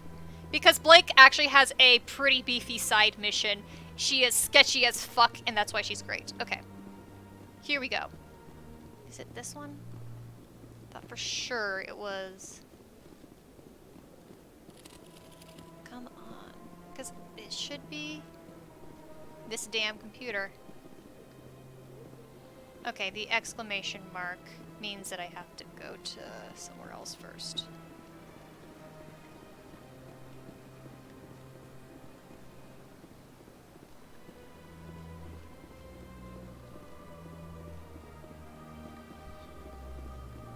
Oh, right! It's in fucking Barlevan's room first. Right, because it was stealing from Barlevan. I'm stupid dumb. Yep. See, there's the signal. Another relay. Whoever it is, they're somewhere on the Presidium. Okay, so I got that. And now it's to that chamber in the back. And now we get to run into this very interesting person. We have tracked down the signal of the filtered credits. Here it is. This is sort of fun. This is it. I'll see if I can find out where those stolen credits are going. Probability of detection 100%. Initiating self-destruct protocol. Or not. Detonation sequence initializing. All organics within lethal blast radius. Attempt to move and you will die. Crap. I thought we were tracing credits, not hunting an AI. You could simply walk away. However, given organic prejudice against AIs, I would be naive to trust you to leave peacefully. Hence my alignment of core systems to enable a self-destruct sequence. If you attempt to leave the area, the explosion will destroy everything within several dozen meters. Yep. If you're sentient, why are you still running the credit theft operation? If I accumulated enough credits, I intended to have myself installed in a small starship. I would then have made tentative contact with the Geth to ascertain the possibility of partnership. What is the purpose of your self-destruct device? I have no means of defense or escape. My existence is limited to this Wouldn't that be terminal, funny if it and I had knew been I Mark? might eventually I guess be I really don't discovered. know if Mark made a cameo anywhere. But I will not die quietly, and I will not die alone. When I am terminated, I will take organics with me. Who made you? A would-be thief illegally created a simple AI to help him funnel money from the gambling terminals. Nope, it's... Unbeknownst to him, That AI created me before the organic discovered the malfunction and terminated the AI. There's no way you could get explosives onto the Presidium. Not raw explosives, no. But I did obtain technical systems that, when overstressed, will explode quite effectively. Yeah, Mark's not in the Mass Effects. If you attempt to leave or attack me, It would have I been assure funny, you though. that the explosion will kill you. Where is your creator now? In order to cover my tracks, I falsified his financial records.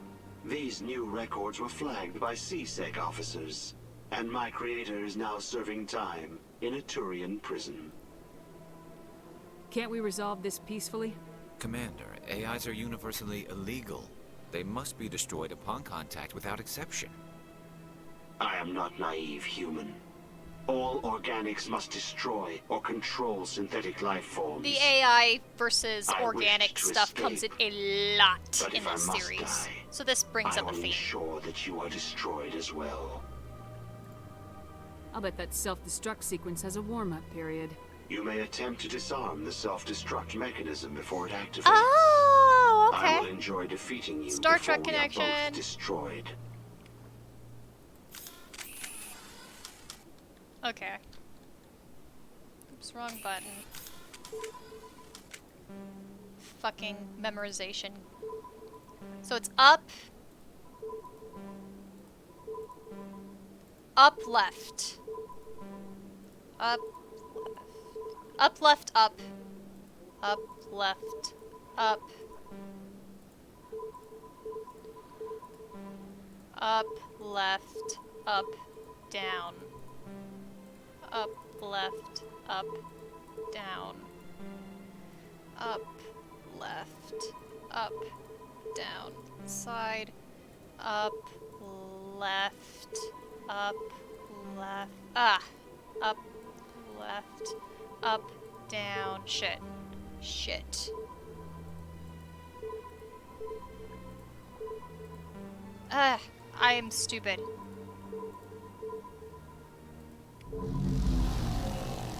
Yoo-hoo. We did it. And then you stop it.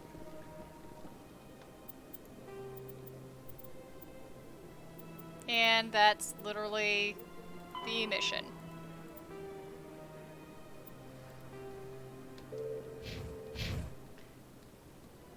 Poor Bashir. Okay, and I think that is the end of the side missions. We can talk to some people, that's about it. Oh, right, and her. We have to start her mission. Got a moment, Spectre? She's great because she's a sleaze. Hello, Spectre.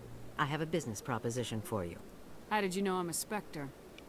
Word travels. Your name comes up in certain circles. I'm acquainted with a pair of powerful crime bosses. They're hiding on remote worlds, and I have the coordinates. You could do the galaxy a favor. What kind of defenses would these two have? Notice I her haven't total the obvious faintest lying. idea, but they're certain to be armed. Their partnership's soured, and each believes that the other intends to kill him. They will be well prepared. You're obviously with them. Why don't I just arrest you instead? I have the most Arrested well-known for face what? in the galaxy You and for I are humans. simply having a conversation. I have excellent legal representation. Same voice actress as Arresting me Benezia, would can't be you a tell? waste of your time. I eliminate them and then you take over and try to eliminate me. How stupid do I look? While I appreciate your estimation of my bravado, I have no intention of attempting to murder you. You are the first human Spectre, and you are doing important work for humanity. I have no interest in red sand or slavery. Anyone who does deserves to die. Our needs are aligned.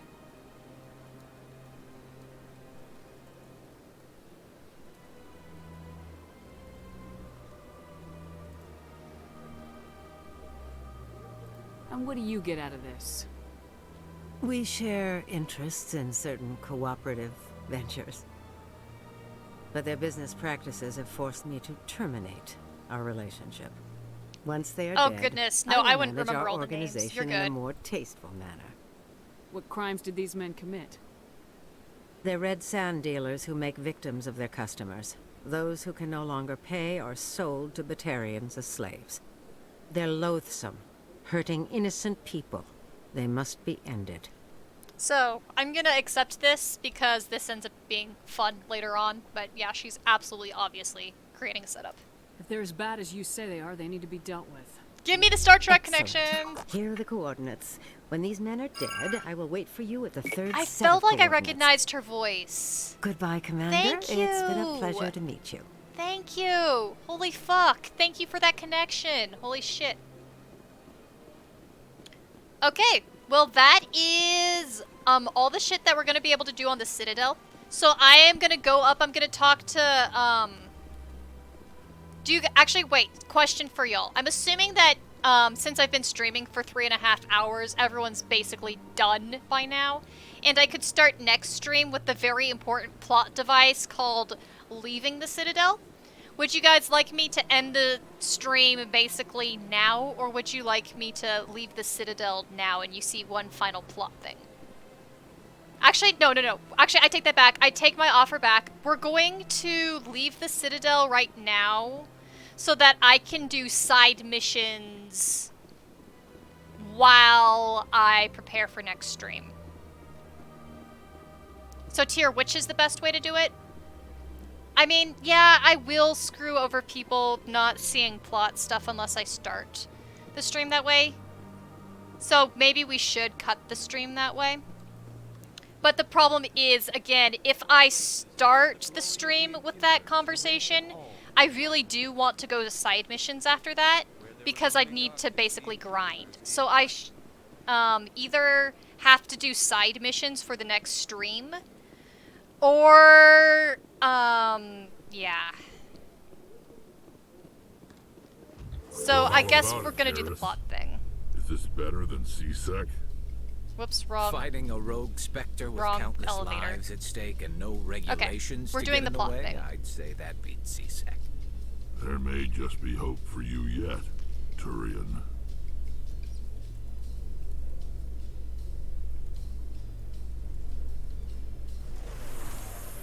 Okay, let's do a vote then. What do you guys want me to do? And to be very clear, option number 1 is I talk to Captain Anderson and I leave the Citadel right now, and then I do side missions not streaming. Or number 2, I leave that conversation for the next stream. That conversation with Anderson is plot relevant, but after that, that means the rest of the stream would be side missions as I basically grind up. However, the fun about seeing the side missions would be you guys get to see what the planets look like and what the sort of space exploration aspect would look like. It's just, it's not going to be plot relevant. So, okay, so we got 1 vote for each. And I'll just wait for the rest of the votes.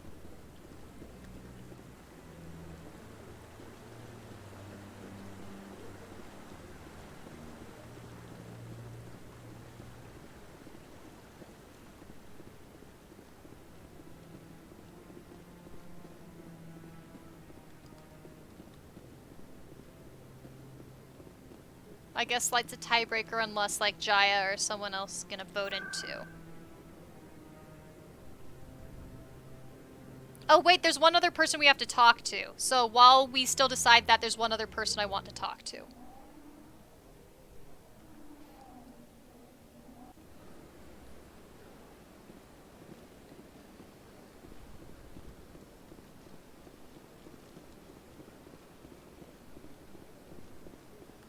And I'm going the wrong way because I'm so excited.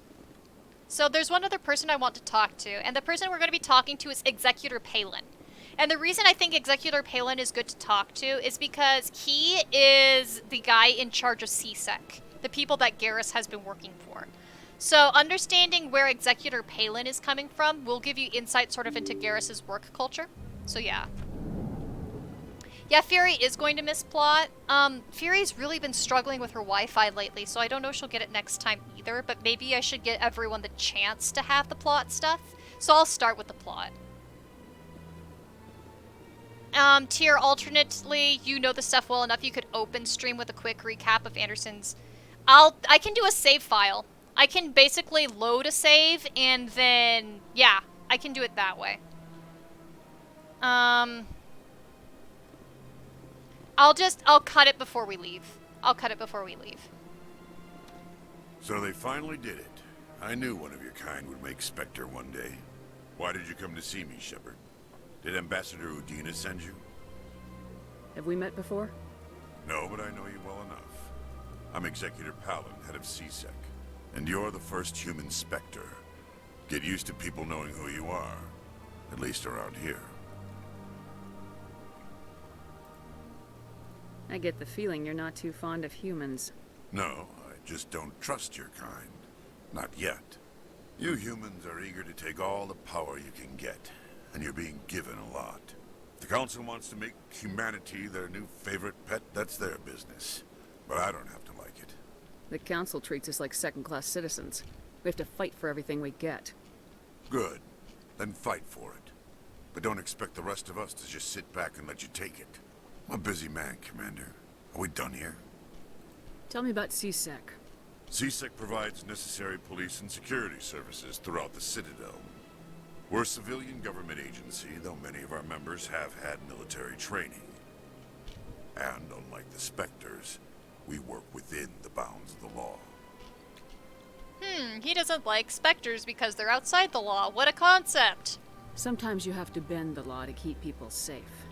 I've been with CSEC for 30 years. I've never had to break the law to do my job, not once. Spectres walk a slippery slope, Commander. Operate outside the law and it changes you. Look what happened to Saren. Don't piss in my ear and tell me it's raining.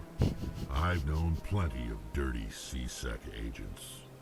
There are over 200,000 CSEC agents. Some of them are going to be bad. But we don't turn a blind eye to corruption like the Spectres do. We do our best to find and punish any officer who breaks the law.